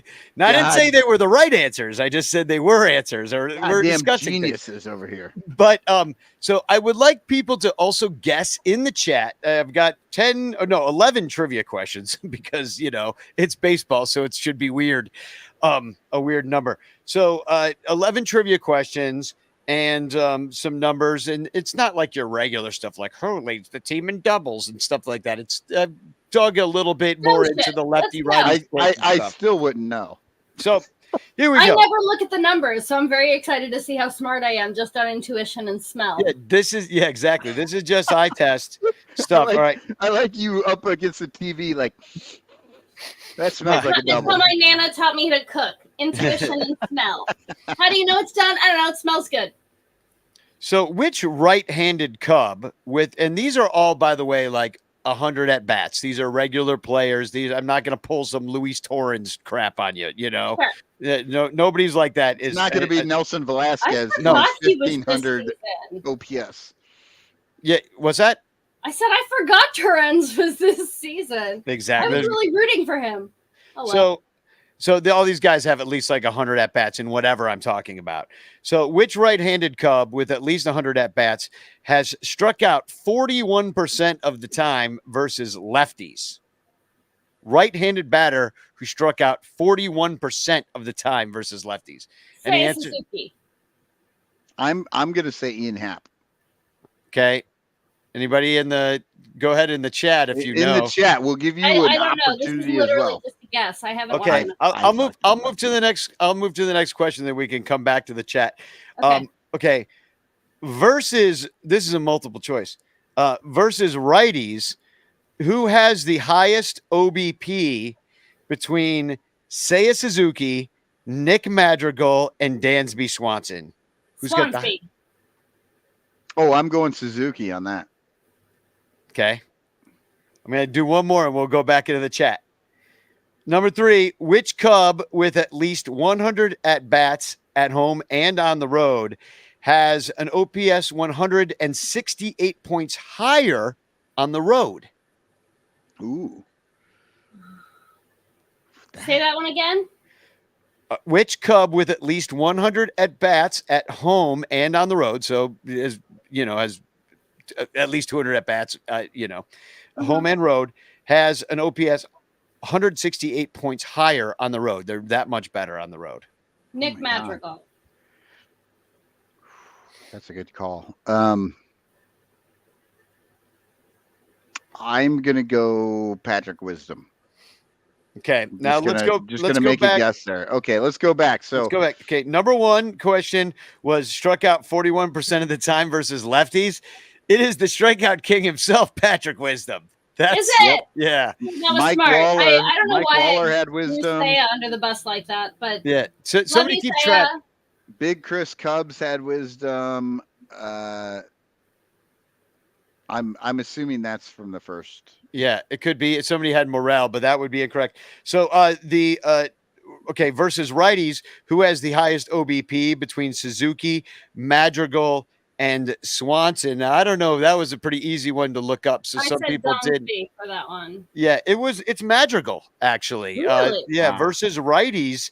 Madrigal has the higher OBP, and Swanson you're going to put out there every day versus righties. So Suzuki, same thing, but Madrigal, and this is kind of crazy. I put this in the notes, but Nick Madrigal, and this could be just a fluke because in his career it's been more even, but this year versus lefties, he's got a 288 OBP. Damn, I need to watch more games. Yeah, it's just yeah. 288 All the games are on while yeah, I work really here on the bad. West Coast. I have read entirely too many box scores this season. It's ridiculous. So, and then the last question was which player Just listen to Cubs Pod. We tell you everything. Too much, in fact. And by the way, here's the order: Madrigal, OBP, Madrigal, Swanson, Suzuki, but they're all right bunched up. Yeah, that's like 345. You gave us one of those where it's like 5 points. Yeah, it could change tomorrow. But I was surprised that it was Madrigal. Like, period. Like, I was just surprised to see his name up there. Well, and neither one of us chose him. Yeah. So number 3, which Cub with at least 100 at bats at home and on the road has a OPS higher than by 168 points. It is Seiya Suzuki. Really? Seiya Suzuki better on the road. Yeah. Not hitting well at Wrigley. Huh. Interesting. Okay. Wow. I'll try to get through these next 3 here. Which Cub has an OPS 260 points higher at night? Okay, that's got to be Dongsby. 260 points Higher at night. At Night games. Boy loves the spotlight. Let's go Dongsby. I am going to say, good God, I don't know. I'm going to go Ian Happ. Okay. Which 3 Cub regulars are batting under 200 in losses? 3. There's 3 answers you could give. 3 Cub regulars. Saya. I think you only have to choose one of the 3. Yeah, you could just guess one, I guess, just to keep it moving.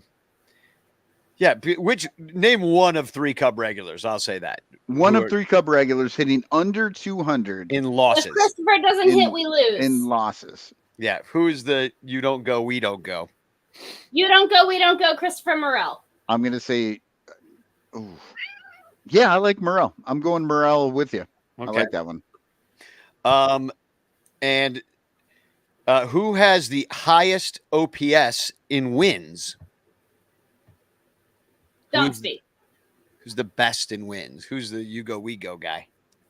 You go, we go, Dongsby. No, you go, we go, Bellinger. It's either the you go, we go guy, or it's the you guys went, so I'm finally going to go.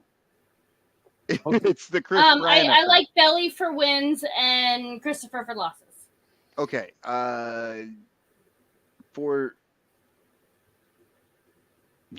Okay, I'm going Madrigal. back. Madrigal. Okay. I'm going Madrigal in the last one. The highest OPS, I said, not OBP. Yeah, on base plus OPS. Oh, God damn it. Yeah. Nico Horner. On base plus slugging. Okay. I think Nico Horner Nico nails when we're winning. Okay, the answer for the better player at night is Ian Happ, and I think Michael Cotton guessed that one. Yeah, I always figured him as a day guy. Yeah, it's totally. The 3 Cub regulars that are batting under 200 in he losses. literally sells coffee. How is he not a morning person? Exactly.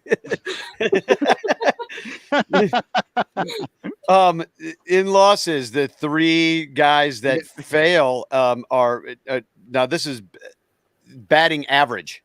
Yeah. Nico 183, Wisdom 167, and these, as I said, is anybody with over 100.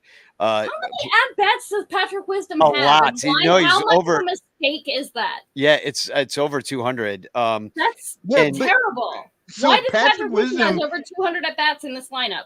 I'm but sorry. Patrick Wisdom has Totally not. 104 OPS plus. Like he is still slightly better, He's even though he's still bad. It's just that vaguely average-ish. he's so vaguely average. It's just that when he hits the ball goes Yeah. far. Well, It's really pretty. well, nice he's batting 167 in losses, and the worst. So the he's guy, only batting like 205 and wins probably. so Ian Happ is actually batting 144 in losses, but he also has the highest OPS in wins, 1,001. Yeah.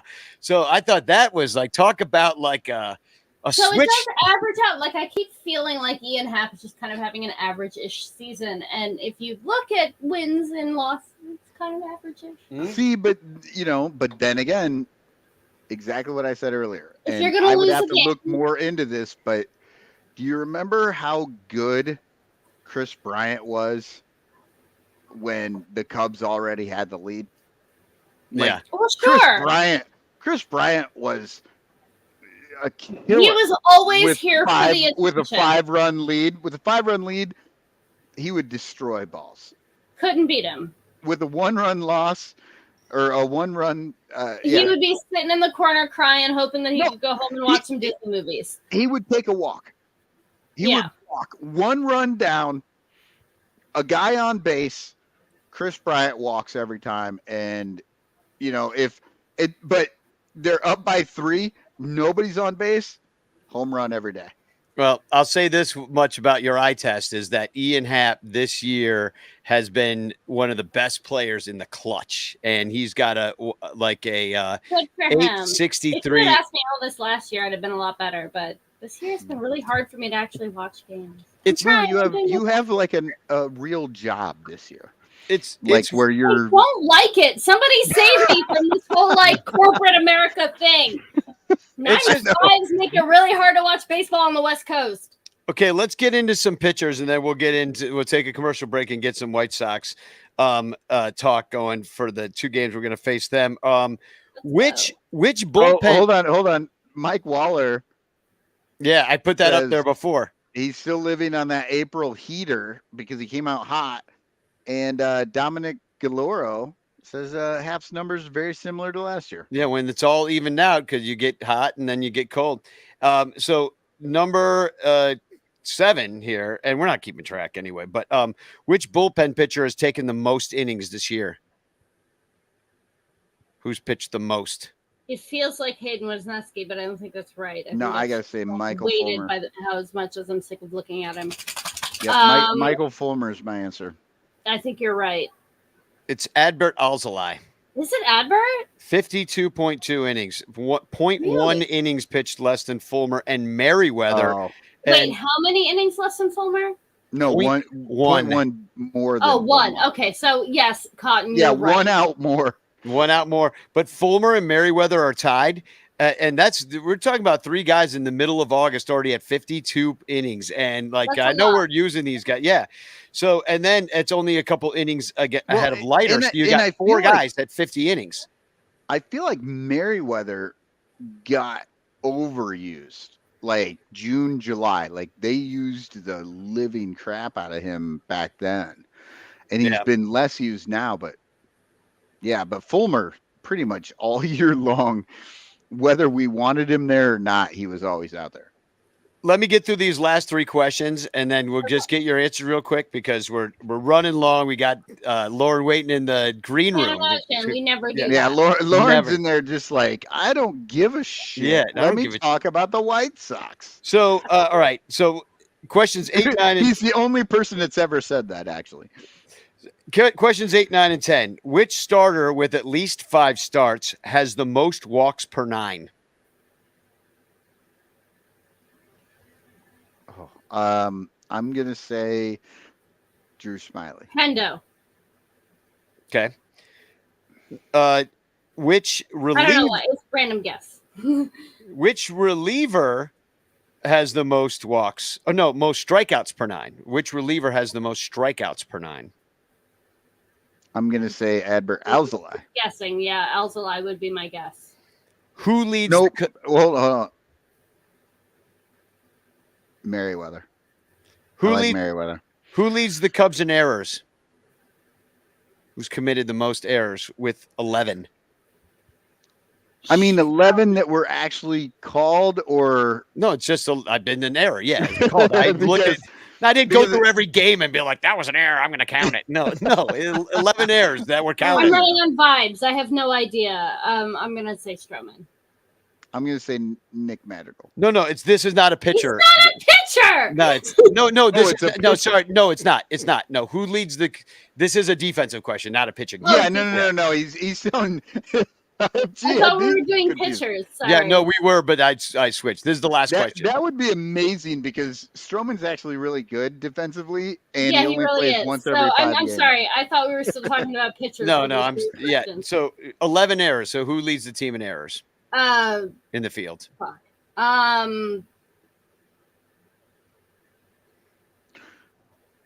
Ooh.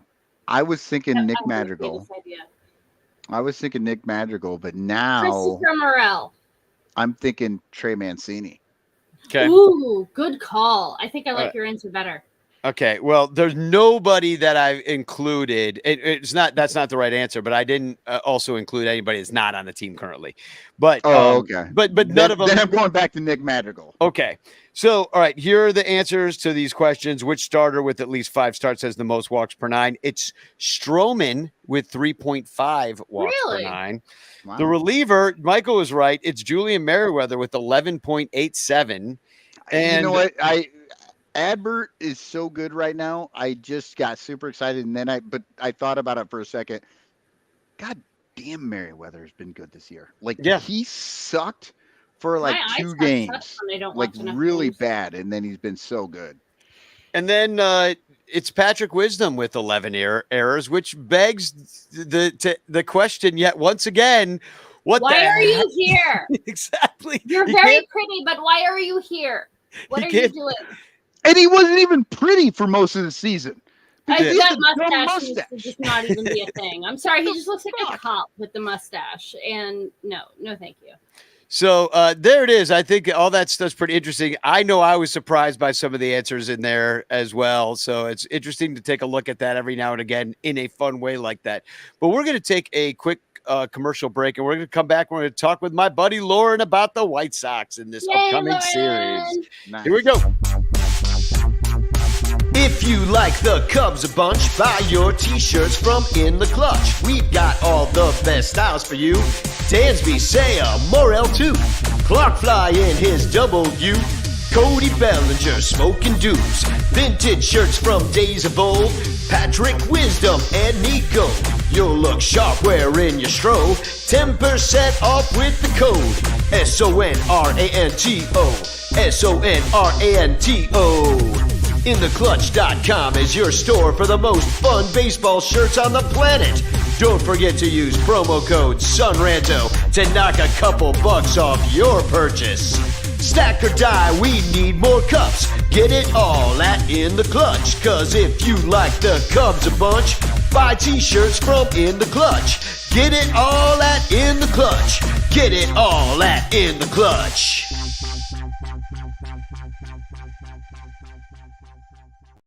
Do you ever find yourself longing for long walks and talks about catcher metrics?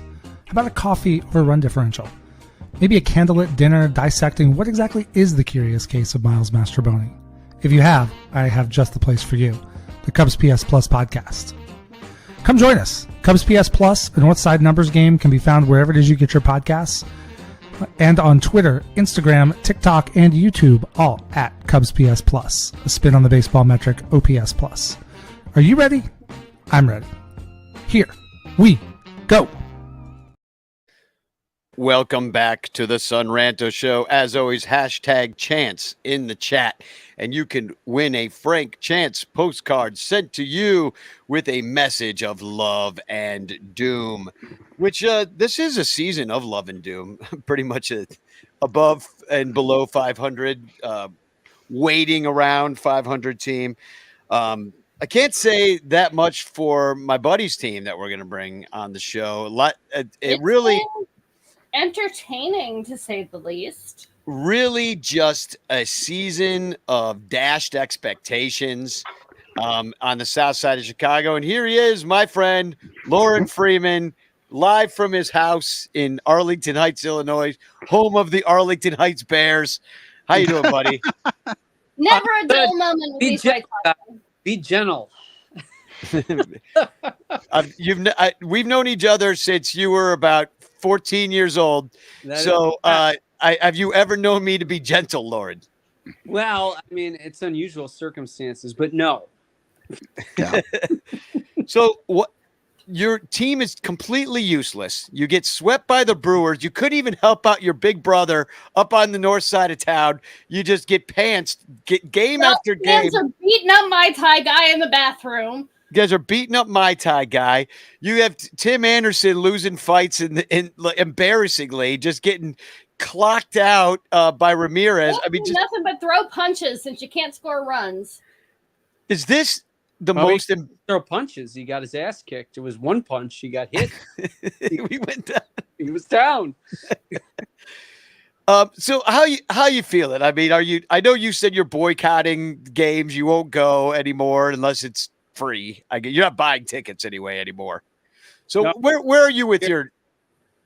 I mean, I wish I could dissect this on a microscopic level for you guys and be like, oh, we can talk about the Cubs and the Sox series, but it's just so problematic with the Sox. It's everything. It's Rick Hahn, it's Kenny Williams, it's the entire organization. It goes right up to Jerry Reinsdorf. I mean, he needs to sell this team. It's a hot mess. They have no farm system. They can't develop players. I mean, where can I even start? It's like I feel like, and I love them, but I feel like I am in an absolute abusive relationship, and they've been kicking my ass this whole year. It's just to the point where, I mean, I love going to the games. I mean, you know that, Danny. We go all the time, yeah. Yeah, and I just can't give that man any more money. Lauren, everything that you just said, I have said about the Cubs. Literally this season. You're right. Like it's not the players. They're out there trying. They're out there doing what they can do. But when you have Jerry Reinsdorf up there and his front office hiring guys like Tony freaking La Russa to come out here after whatever, a million years he's been gone. And what are they doing? It's insane. Who will rein Tim Anderson in? Tony La Russa. Yeah, exactly. I mean, the guy that didn't even know the rules. The guy didn't know the rules last year. Could you imagine what Tony La Russa was doing this year? Well, and now it's come out that there's like a huge mess left in the wake. They got a new manager. What's that guy's name? Peter Grafal. Yeah, and now he can't control anything. There's stories of the catcher, he's leaving a day early from spring train or for the All-Star break. And that pissed off the team because they're like, well, why does he get to go? And then Tim Anderson's like, fuck it, I'll buy his ticket. Yeah, and then he got slapped in the face apparently when he was sitting in the hot tub. No, it's crazy. Here's a little trivia. What do Cashman, Rizzo, general managers, not Anthony Rizzo, and Rick Hahn, confused for a second there, I'll admit. And Rick Hahn, what do those three have in common? Cashman. So not hiding a concussion for 2 months. No, That would be I don't know. Yeah. Give Tim Anderson another 2 months. Well, Rizzo he was concussed that night, guaranteed. Rizzo won he won the World Series with the Nationals. Cashman, what's he been doing? The Yankees been hanging around, but not doing much. And Hahn, they've had their jobs the longest. We're very bad That at is trivia. correct. Just tell us, buddy. Danny's got it. They are They've the had their jobs so long. general managers in Major League Baseball. Rick Hahn, I got to tell you, 11 seasons, 8 losing seasons, 3 winning seasons. He has won 2 playoff games, and that is his claim to fame. And he has kept his job. There is zero accountability. It's just, as a That's Sox kind fan, of it's like sad. it is befuddling. It's just It sounds a lot like the Colorado Rockies. And anytime your team is compared with the Colorado Rockies, That's you like should being be upset. compared to the Cleveland Spiders. Well, here's the question. Do you think they're going to rip it down to the studs in order to sell it? Or like, I mean, Reinsdorf's not going to live forever. Like, is this going down? We can all hope. Nobody Yeah. knows. Nobody knows. He He might. might already be dead and they're weekend at burying his ass. Or I mean, he doesn't he does talk. not look Who good. would know? He doesn't, he won't talk. So, yeah, that's Maybe the he can't frustrating talk. part. That's what I mean. Like maybe he's literally dead. He'd have Maybe to be. Rick Hahn this. is actually in charge over there. Ugh. So what will happen? I mean, there's got to be some. I mean, is there any talk of like Reinsdorf drops dead? Like what happens? Ooh, yeah. Who's second in command over there? I mean, I'm assuming his son, Michael. So he just takes it over? Oh Does yeah, he that's like doing it. I mean, baseball? he's how taking- royalty works. He's in These charge. fucking rich the assholes Bulls. just send it down to their children to ruin, just like they did. So do you think Like, that Michael family? is in charge of the Bulls. Like he does all the Bull stuff now. Right. So Well, I don't, yeah. So he has a record of success. Yeah. Oh, yeah. Because the Bulls are great. Mhm. No, but here's my question: do you think that the Ryans are like everybody's like sell the team, and like in Oakland, that's what's happening. They are going to do that, and usually what they do is they rip it down to the studs, like they're doing it in the DC right now, for example. Like that team's going to get sold, and so they're ripping it down. Do you think Reinsdorf would ever divest himself of the Chicago White Sox, or are you stuck with the Reinsdorf son and then the Reinsdorf grandson and then the Reinsdorf whoever comes next? Is it like a Yankees situation where it's just Steinbrenners all the way down? He's not gonna sell. That's You're sad. stuck. He d- Yeah. I mean, he doesn't care what the fans think. He's so insulated. Like, they cancel Sox Fest like last year. I mean, come on, give me a break. Like, and then this year the Cubs announced that they're gonna do, their fest and like their fan fest, and the Sox are, we're undecided. What? Like, Because why would they? come out and face the fans. Why Like, would they face the south side of Chicago to say, actually, we're not trying. We're going to let drunk people run the show, and we're actually not trying to be good because we make money either way. Yeah, they don't really care if it's just like a little piggy bank for them. No, I mean, he's good with his 20, 25,000. They get like 22,000 average a game, maybe 20. He's good. He's good with that. He's got his corporate boxes sold for people that just kept it in the family They're just like holding work meetings there. Nobody's actually watching the game. I mean, he did a seminar earlier this year, and he said it all. Like, and this was like not necessarily like a Major League Baseball sports. Like, it was a business seminar, and he said that he's good with like the Sox finishing second or third. It keeps it competitive. The fans get excited because they think they can win, but it's ultimately cheaper for him, and than to not go for it and have to spend the money. Like, I mean, as a fan, that's just like, I don't want to hear that. Definitely not. It's a major market team. So, I mean, it is still Chicago. It's funny, like they always call the Cubs major market. Nobody blinks an eye, but nobody really says that about the White Sox for some reason. But you truly are. I mean, you have millions of people in the metro area. There's millions of Sox fans that would show up for this stuff. Tailgates are packed, and like, I would feel bad for you guys, but you guys beat up my tie guy, and I can't be a party to being nice to you. So true. So true. You're the poverty franchise that you root for. People are sitting here listening to your sorry story that are Cub fans listening to this podcast right now, and they are smiling ear to ear. They are so happy to hear how terrible it's going for you and your team. And I like you personally, but goddamn, this is fun for Cubs fans. I'll admit I'm a little bit of a softer heart. My son will be 15 next week. The first game that he went to, he was 7 months old, and it was White Sox versus Rays. You guys did God's good work and set the Rays down. So we got to have a happy day at Tropicana Field, and it was delightful. So yes, the White Sox will always hold a soft place in my heart, even though they beat the Cubs. Well, one of the 2 games that I saw there when I was in Chicago. But like, I want the White Sox to do well. I want the White Sox to be successful. The AL Central is such a weak division. Like, you should be able to float to the top with any like modicum of effort. And I really feel like your front office does you a great disservice, like every single season, and it makes me sad. It's bad. I mean, like, our manager doesn't know how to make out a lineup. He's batting Johan Moncada 4th. Like, I mean, why? I, I'm sorry. I'm sorry. That was the first thing that came to my head.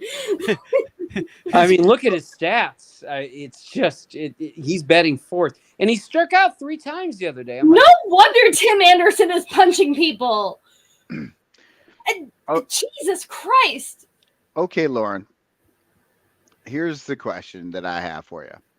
We're okay. Let's assume that Jerry Reinsdorf walks into a wood chipper on accident. darn. Totally by And- accident. I had nothing to do with it. And his child just is like, I just want to focus on the NBA. He's going to sell it. How badly do you want Mike Veck, Bill Veck's son, the president of an ownership group that owns 4 different minor league teams?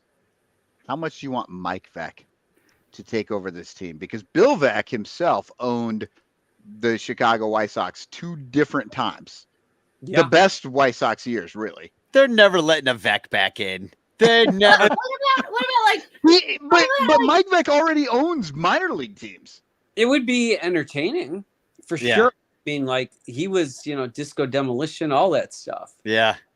Yeah, Never was do- Bill Veck part of your childhood? Was that part of like Ivy at Wrigley, because he's both equally a Cubs and a White Sox guy. He's one of the most important people in Chicago baseball. And the owners kicked him out, and they don't want anything to do with the guy named Vec anymore. Like, I don't know No, what but- happened in that old boys club, but something happened, and he's out.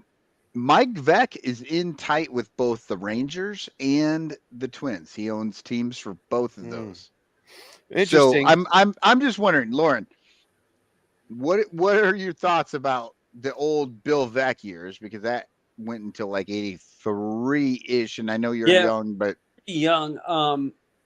I mean, they were entertaining. I know that, and he cared. He cared about winning. he really fucking cared. Yeah, Yeah. and that's the difference. Like that 83 team did great. Yeah, no, I mean, that means something. Like, the Mets owner really cares about winning. All right, it didn't work out this year, but the guy like spent a lot of money. Like, that matters. I was just talking to a Mets fan when I just got back from a trip, and like, they love him. Like, I would love an owner that cared. Like, actually, I don't care who it is. Just somebody who cares, who wants, good things to the team, who holds people accountable. Like, come on. I mean, like, how can Rick Hahn still be working as the general manager? What has he done to deserve that? Okay, He's a player. unrelated to the White Sox. Then what about Mark Cuban? He's a guy that really They won't let him in. does. What? These guys aren't coming in. They won't let him in, Michael. Any of these dudes, they're not coming Yeah. in. It They all already has said. to be, like, voted I and don't approved by fucking what's his- care about these Mhm. assholes in charge of MLB. They drive me insane regardless. I'm Sure, asking but they're still the ones who fan. get to I'm asking decide an who gets actual to own a team. White Sox fan who cares about the team, not the fucking Yeah, but owners. this is They just don't pie care in the about sky dreaming, because he's not going to Yeah, sell the 'cause team. they didn't want Daddy Warbucks here to start with. He just had more money than them. Look, Jerry Reinsdorf is never going to die. He he's a mummy sucks the blood of already. children all the time in order to just stay alive. So I know it's not going to happen. But I'm wondering, what do you think? Like, what if Mark Cuban came in? What's he supposed to as a say? Cubs What fan, if what? I as a Like, Cubs what fan if would the hate it. entire Ricketts family took my advice that got me kicked off of Twitter for 2 weeks? Coming know, here with it, I'm we're not trying. allowed to say out loud. I love Mark Cuban. I But think Yeah, what's he supposed to say? No, I don't want a billionaire who cares. Like, of course, definitely. I mean, anybody but Reinsdorf at this point. anybody. It's Anybody? terrific. Well- It is. It is an abusive relationship. He's created, and like it's just gotten so bad this year. I mean, you can see the chaos just permeating through everywhere, and it's not just the product on the field. Like I said, it's in the minor leagues. Like they just can't develop players. They don't bring guys up that know how to run like simple things. Like they don't know how to run the bases. They don't know what base to throw to if they're an outfielder. Like we excel at bringing up like DH first baseman and putting him in left field. Like that's one. Oh my God! that sounds Like, very that's- Chicago. And then I just got triggered. you guys are gonna see it. They'll probably put Remillard in left, and then he'll Who's like let balls go over his head. You'll see. It's like a clown convention there. It is. I mean, you're what gonna are your minor leagues doing? Yeah, you just don't have a very highly ranked farm system. Well, you were good for a bunch of years, so you haven't been drafting high recently. And then, you had a quote unquote window of contention where you weren't the worst team in the world. You made the playoffs a couple times, got out real fast, but I gotta tell you, somewhere in like the past, I don't know, 40 years, we've had like the bottom 10 farm system almost every single year, with the exception of when we made those trades, and then we got all those. We got the current players that we have when they were in the minor, like Eloy, and then they brought them up. Eloy was like farm system again. So we had like, that little tiny opportunity to have a good farm. They did for like, I don't know, a couple months, brought them up, and then they're bad again. Now they stocked up a little bit, so they're not like horrific, but they're other teams' players. And like who is training up these babies into the way that they should go? Well, Chris Getz is in charge of their farm system. Part of the main issue with the Sox is they're so loyal to like their players and everything. So you got Chris Getz, a player from the Sox. Like nobody's outside of the organization looking and seeing how other organizations develop and like bringing different viewpoints. See, Like Again, sorry, you got the Colorado claim to be very Rockies, smart. got the Cubs in there doing the same thing with Hoyer. It's a mess. No, I don't claim to be very smart, but if I were a smart baseball person who had been looking at baseball over the last 10, 15 years or so, I would be looking at whoever worked for the Rays or the Astros and like paying all of those people lots of money to not work for them and come work for me instead. Why are you guys not doing that? Oh, we do get one other organization. I forgot to mention it. We love to poach from the Kansas City Royals because Why? This is what's happening. it's brutal. Oh, we want to make sure that whoever comes to our team doesn't like that pornography. Kansas City Royals. That's who we poach from. We got our from there. I'm sorry. I don't mean to screech. All right. You know what? Let's drive this back a little bit more towards the Cubs. I want to know from a White Sox fan, what are your impressions of both Eloy Jimenez and Dylan Cease? I feel like one of these is going to be really good for us, and one is going to be really bad. Well, Eloy is very brittle. Very he can't. I swear the boy's made of spun sugar. Oh, I'm telling you, if he farts wrong, he's out. He got hurt in that Tim Anderson fight. I know he did. Of course he got stepped on. Tim Anderson got hit, and Eloy went down. Of course, somebody stubbed his toe. I think Dylan Cease is really talented. I wouldn't say this year is his best year. Like he's having trouble getting out like of the fifth. So he's walked a lot, and but maybe it's just kind of like a little bit of a blip for him.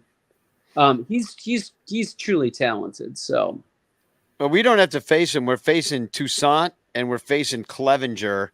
And Yeah. Toussaint's going against Hendricks, and Clevenger's TBD because it might be Stroman back for his first start. So Right. that'd be cool to see. What's What's it? Stroman back. What's who's Toussaint? Tuki Toussaint. Cookie! Yes. Cookie, He- cookie, cookie! He's a traveler. He's been on a number of teams. He's your Patrick Wisdom. That's what he is. He's fighting for his life, his baseball life. So, he hasn't been horrible, but his whip, I'm going to say, is like 1.42. That's pretty. So Ian Happ is going to walk 16 times against them in one game. Let's hope. I mean, if he makes it that far, he's going to make it probably like 5 innings. He'll probably give up 2 or 3 runs in that time. It'll be okay. He really is fighting for his baseball life. I believe this is like maybe his 8th team. Don't quote me on that, but he's been on a lot. And Clevenger was Edwin fighting. Jackson-esque. And Clevenger was fighting for his freedom earlier in the year, and then he ended up getting cleared of all, I guess, charges, but not speculations. That's for sure. He seems like a real winner. That guy, Clevenger's piece of shit, isn't He's he? a disgusting human being, I believe. Yeah. Mm-hmm. Yeah, but he's Not. I mean, he was hurt, and this is another typical Sox thing. Like they downplay these injuries because they have no depth. So like they make these guys play hurt often. That's what happens with Eloy a lot. And because they don't have anybody, like they can't pull. Like I'm so jealous of the Cubs. Like watching, you guys have guys that you can pull up, and they actually look like. So much literally depth in the Cubs system. You literally sound like I a have no Cubs idea what fan. you're talking about. No, We're talking about how we hate how our medical staff never sends a guy down. Pedro Stroman. God damn it! I keep doing that. I'm still mad about Pedro Strop hitting for himself in Marcus 2019. Stroman. Don't even start me on that. Marcus Stroman has a bad hip, and they ignore it for weeks just because it's the deadline. There were other reasons than lack of depth, though, for that. Yeah, it was more for the deadline, like you said. But it just feels like all the things you're saying are the same things I'm concerned about. I think it's to a way worse degree with the White Sox. I mean, right now the Cubs have a highly ranked farm system. We're just starting. We're just starting down the path that the White Sox are clearing away for us. I don't know. Well, it's not even it's not even close. I mean, you're a professional organization. I mean, we're a clown college. I'm telling you, it's we're On the upside, at least you're in the AL Central, where a clown college can at least make the wild card game. yeah, you might get in there. no, they're not. Are you out of here? If you watch them, No, fighting off the Royals last place. They're not going to the playoffs. I want that whole part for a sound drop. That was beautiful. No, have you watched them?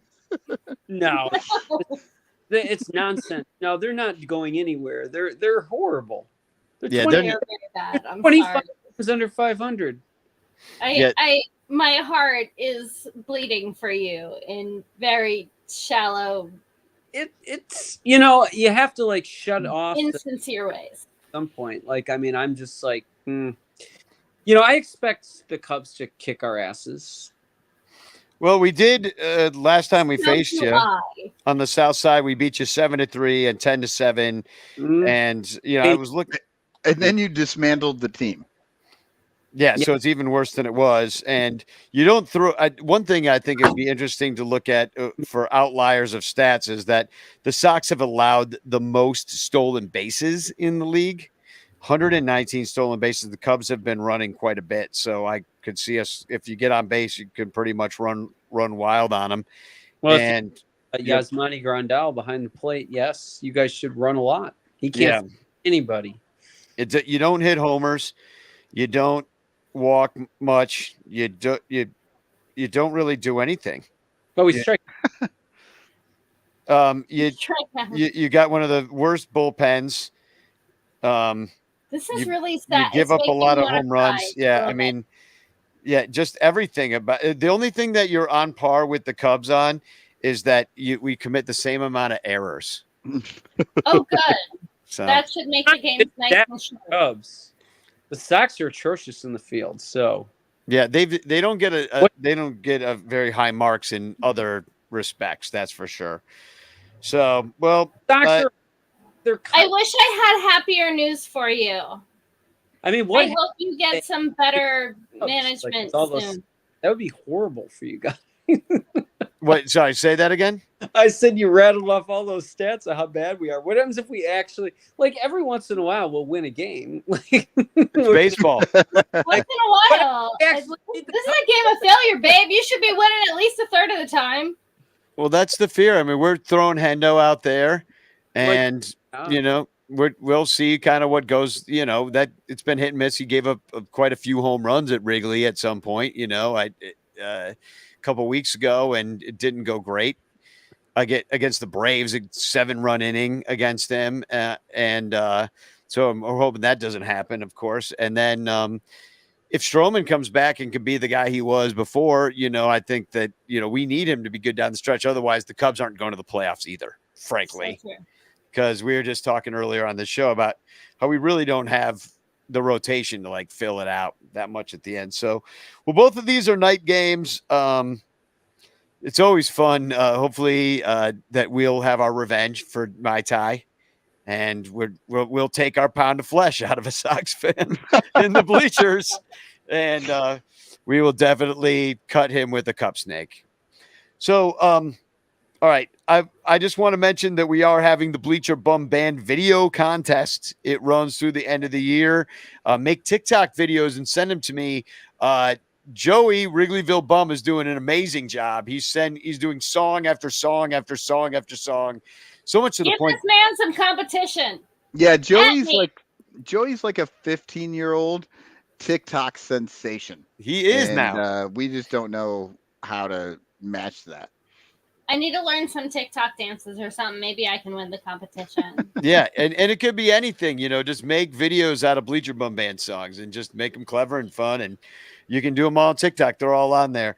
And we're getting together on September 20th for Dan Nielsen's birthday. Remember him and his life. And his parents are going to be there. A lot of his friends from Omaha are coming. And I'm going to drop the link to the chat. There is a Facebook invite on there or an event. You can join us. We're all sitting in the bleachers September 20th. If you could just get a ticket and come join us, and probably hang out at Almost Home beforehand. A little bit before. More details to come. On Thursday, I'm going to be in Club 400 meeting Joe Madden, play a song for him at the party. And then we're celebrating Jonathan and Megan Evans's birthdays because Jonathan hired Bleacher Bum Band to come play his birthday party. So we're going out to Lafayette, Indiana. I don't know how you get an invite to this party, but set your time machine clock back 30 years. Go to Lafayette, Indiana. I'm assuming that everybody will be dancing kind of like in Footloose everywhere I go. And wear your cowboy boots. You're playing a barn dance, is what you're saying. Yeah, and playing basketball everywhere. I assume that's what they do in Indiana. So, and it's a basketball. Yeah, and religious protest dance wedding. Yeah, birthday or birthday. My bad. So, yeah, Lauren just recently had a birthday, didn't you? Did. Yeah, 86 years young. You look great. Thanks. Fantastic. Not a great to be seen. So, so we're gonna pitch off Lauren. If you got to go, you can stick around. We're at the end of the show anyway. But if you could go if you'd like to. We've had enough of making fun of the Sox. I'm fully satisfied. I'm sad because I feel like all the things the Sox are doing right now, the Cubs are on their way. I know we're heading the other way. It's very different. Oh, it's so different. So we just have give us 5 years. We just have like TFCs and then news around baseball and then Yeah, let's do the news around baseball because Lauren might want to chime in on this. Ooh, let's go. I ran into this on Twitter today. A statement from the Tampa Bay Rays, at Hannah R. Kaiser says, during today's game, we were made aware of the social media posts that are circulating regarding Wander Franco. We take the situation seriously and are in close contact with Major League Baseball as it conducts its due diligence. And here I'm going, oh, what happened with Wander Franco, who the Tampa Bay Rays have just signed to like a 1 million-year contract or something. Right, their biggest contract ever, right? Ever. The Rays never sign a huge contract. I grew up in Tampa. Like, it's ridiculous. I don't know. Apparently, he's been dating this person who is a 14-year-old girl whose name I don't know and wouldn't say out loud if I did know it. Here's some photos of her and Wander in extremely compromising and intimate sort of positions. And for the podcast listeners, it's not that like it's not like they had sex videos. He was no, I mean, like he is like the way that licking you her just face in these the photos. way that you just said that made everybody go right to the internet to find. You know what? Let them go because they should see this stuff. This is ridiculous. Wander Franco is 22 years old. Now, when we were 22, we were not the smartest people on earth. But we did make sure that the people we were dating were at least of high school age. Very true. Well, in fact, I would say even older than high school. I'm not dating any high school kids when I'm 22 years old. I was chatting this out with some friends on Twitter today. We decided that the method for determining the people that you should be dating with, you should find out who their Batman is. I am a Michael Keaton person. If you are a Val Kilmer person, you are too young for me. See, I'm Adam West, so I really gotta go. Ben Stiller is your Batman. You need to go do your homework. Yeah, right. Ben, I don't care what his name is. Ben, whoever his name is. Yeah. No, that's really sad for the victim, especially, but also absolutely. But I can't imagine that the Rays would ever do anything ridiculously stupid. Well, they have pulled him off the field, and they said that MLB is going to do their due diligence and that he is under investigation, presumably, at the moment. So hopefully the right decisions will be made at the right levels and the correct decisions will be made on at some point. But honestly, like, you're 22, you're dating a 14-year-old. What's wrong with you? Right, but they wouldn't do something like. And I'm sorry, this is a very tasteless away, joke, but someone did. Yeah, well, they are giving away this Tampa Bay Devil Rays. It's a really nice, like, gold hat with a nice little, like, rainbow fade sort of down the bill. And they're giving this away to fans 14 and younger. So his girlfriend will be able to pick one up at the door. Oh, fuck. Fucking shit. Thank God. Girlfriend can get one. Oh, Jesus Christ. Well, you'd think that since they're dating, he could get one for her. Well, I mean, 14 and under, now he can spot all of them. So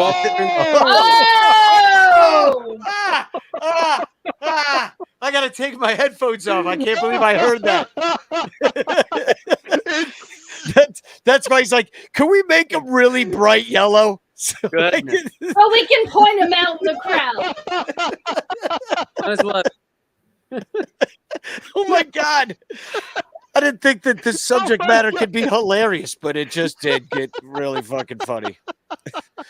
Jesus Christ. That was so good. No, it's a fucking disaster. And bad. It was horrible. Sorry. In less pedophilic news, Cubs legend Eric Stout. Do y'all remember him? Yeah, Eric Cynthia Sylvia Stout. He looks like Popeye in that picture. There he goes. He makes some great faces there at the plate. He has been welcomed onto the CTBC brothers, who are now defending their Taiwan Series title. They're going for their third Taiwan Series in a row. So there he is. Congratulations. He had his first outing with the CTBC brothers in Taiwan this past weekend. He did a really great job. If you'd like to take a look, I have a clip of him getting a nice little strike. 回棒的转速快哦，所以他在整个位移的速度也很快哦。再来，哇！对，艾斯特的这个出手的位置跟角度哦，然后面对左打者这一颗滑球哦，真的会让 Nice, fooled him. 手脚哦。 He's getting these guys with pitches off the 主审 plate. 视角这一边， Yeah, these pitchers are nowhere close. Zuck, Got a great sweeper. That's that horizontal slider that, like, it's a slider, but it goes sideways instead of up and down. So they're starting to call it a sweeper these days.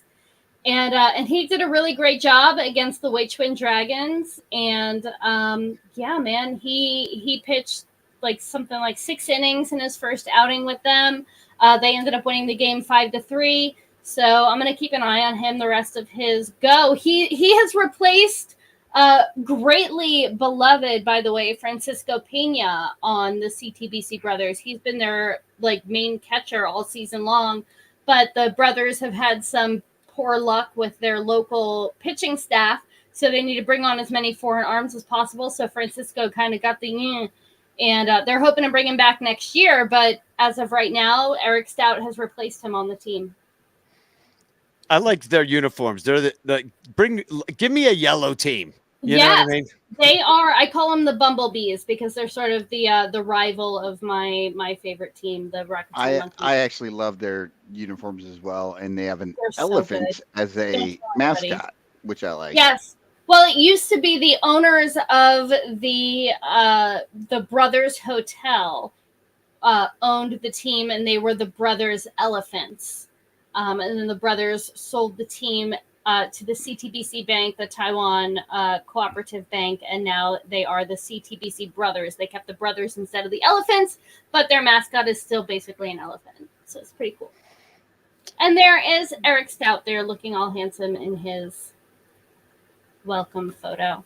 So Anyway, I like in Steve Trout news, that they so just to why is there more Steve Trout news? Well, I'll tell you what happened is that Steve Trout, and it'll just refresh everybody's memory, is the inventor of and designed the travel pillow mitt, and there's a picture of Steve right there with the mitt strapped to his head, and you can also like put your hand in it, and you could rest your hand on your head or your head on your hand and be comfortable with your pillow mitt. So it's $25. So I made a purchase, and I purchased this. You can see it right there. There's my credit card, $25, stevetrout.com. And Trout said he never got the order. So I'm like, well, here's the screenshot of the order. You see, I did it. I'm like, maybe look in your stuff. And so he's like, I don't see it. And so I went and disputed it. I disputed the charge so that I could get the money back on my credit card and then maybe get the mitt a different way. So now what happened was I get a random email just the other day because I've kind of given up on the pillow mitt at this point. I'm in the dispute thing. Maybe we figure out another way to get the mitt. I've given up, but I get this. I've been writing my own patterns just for you, Danny. I'll buy one of your mitts. I mean, obviously, I'm willing to spend $25 on such a thing. So Steve writes me. He goes, "Hi, did you want a refund?" And I say, "No, I want the pillow mitt, but you never got the order." So I disputed with my credit card company and said the order didn't go through. I'll order another one, or if there's another way to order. And then Trout says, "I don't get it. If you disputed it, that looks bad for me. I will be at Wrigley and give you pillow. I'm there many times coming up, or just mail you one.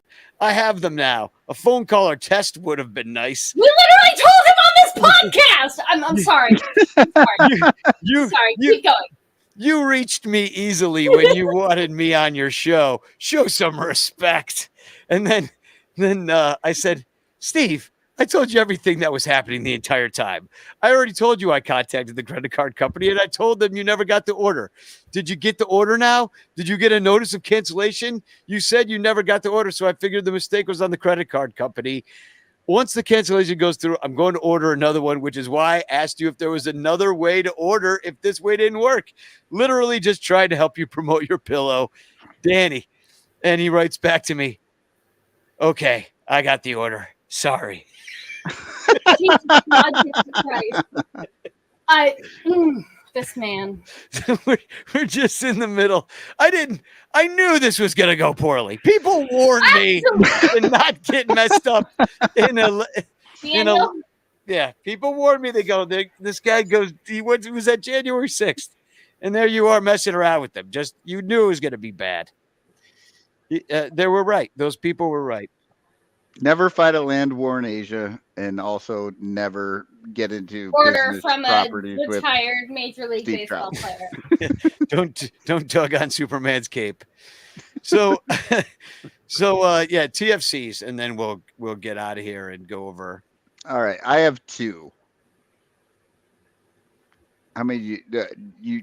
Oh, I Is don't that even it? know. No, I got 2 as well. There's some in there. All right, I'll get started here then. And as per usual, I don't even remember what these are. I've put them in here, and I'm going to be as surprised as you are. We'll all be Probably surprised. read it. Oh, okay. This is the nice scam that I found on Reddit, and honestly, it's a great scam if you can pull it off. This is titled The Cooler. I am a Cubs fan who lives in Toronto. The Jays are 0-8 in my last 8 games I've attended, including this one I'm currently at. If the Cubs have any extra tickets available, I've got nothing to do Saturday and Sunday. Just saying. So basically, he's claiming to be a bad luck charm for the Jays, so you should buy him tickets to go to the game.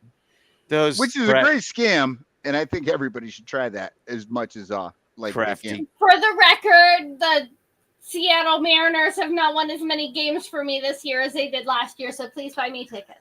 If not, I'm going to go anyway. But also, send me beer money because that's see how well that works? Love you.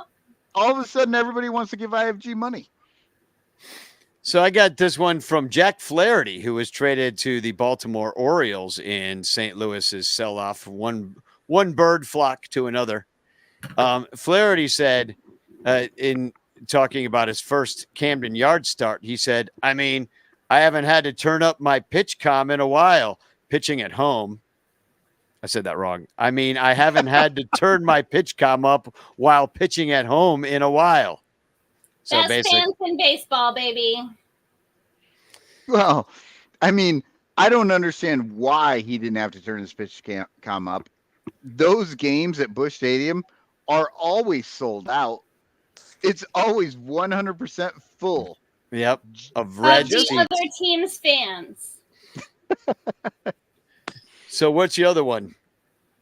All right. Let's see. I've got.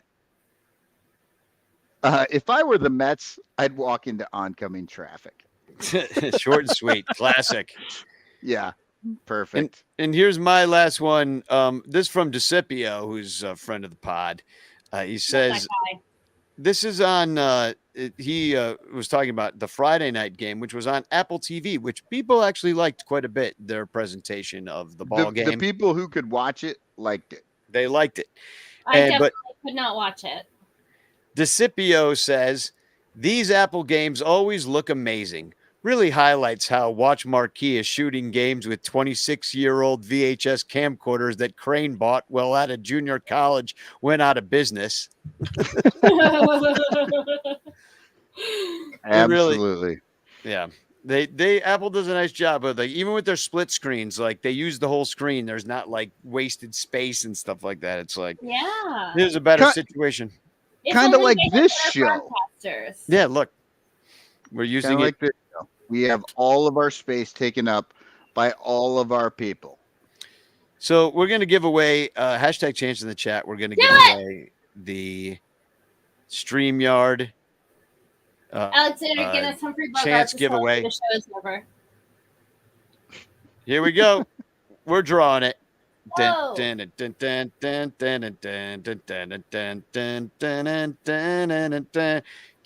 Charisma 1988. I don't know who Captain Charisma is, so you have to contact me and let me know who you are. That's so the I year can my send you brother was born. 1988. Yeah. It's the year Kurt Gibson hit a majestic home run at Dodger Stadium to lead the Dodgers to their last World Series since. Well, when did they win it before that? They won it in like 80, right? Or no, the Yankees won. I don't know. Yeah, How did I get don't on the know. Dodgers? I'm an idiot. Let's just I don't end the know. show. Yeah, that was one I'm year rambling. after Andre Dawson won an MVP on the worst team in the league, and it was That one was year. 84. No, that was 87, Was and it was 1 year before 87, yeah. the Cubs I was made the 80, I don't know. playoffs for the second time in 5 years. So there's the show. Lauren, sorry about your White Sox. You know, you should just become a Cubs fan and get angry about the same stuff we're mad about. It's You can the come same on the stuff. show It's more just often. a different uniform. I mean, I think I do enjoy like watching them a little bit this year. They're kind of fun. The Cubs? I think so. Pretty. Yeah. Well, at least And if you're you're not having. gonna be good, you should at least be fun and pretty. You guys are just spoiled. Oh, It's see, true. now he's not now wrong. we start to hear the White Sox fan No, come it- out of him. Really pay attention to the White Sox and then watch the Cubs. It's like different. Yeah. But why would I hurt myself in that way? Very different.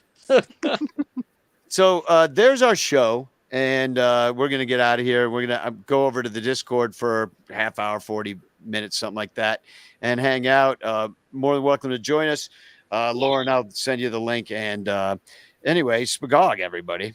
Spagog! Spagog! Summer of Mike Tachman. He's been a real clutch hitter, coming through to drive-in runs, playing right in center field. It's the summer of Mike Tachman. He went to Fremd High School from Chicago's northwest suburbs. Call him the Palatine Pounder. Throw a strike, you're gonna get burned. Watching CHGO, the summer became for Mike Tachman when Cody Del Mendo said it once while he was talking, and then the Cubs used it online. Oh yeah, 'cause it's the summer of Mike Tachman.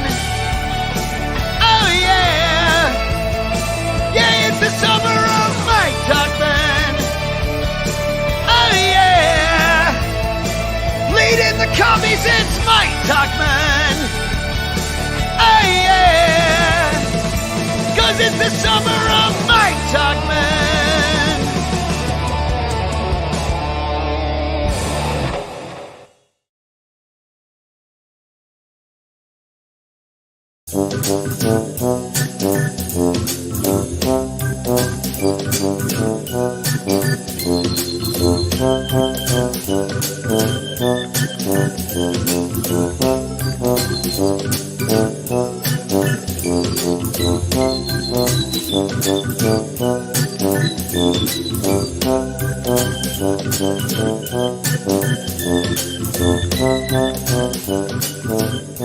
Thank you.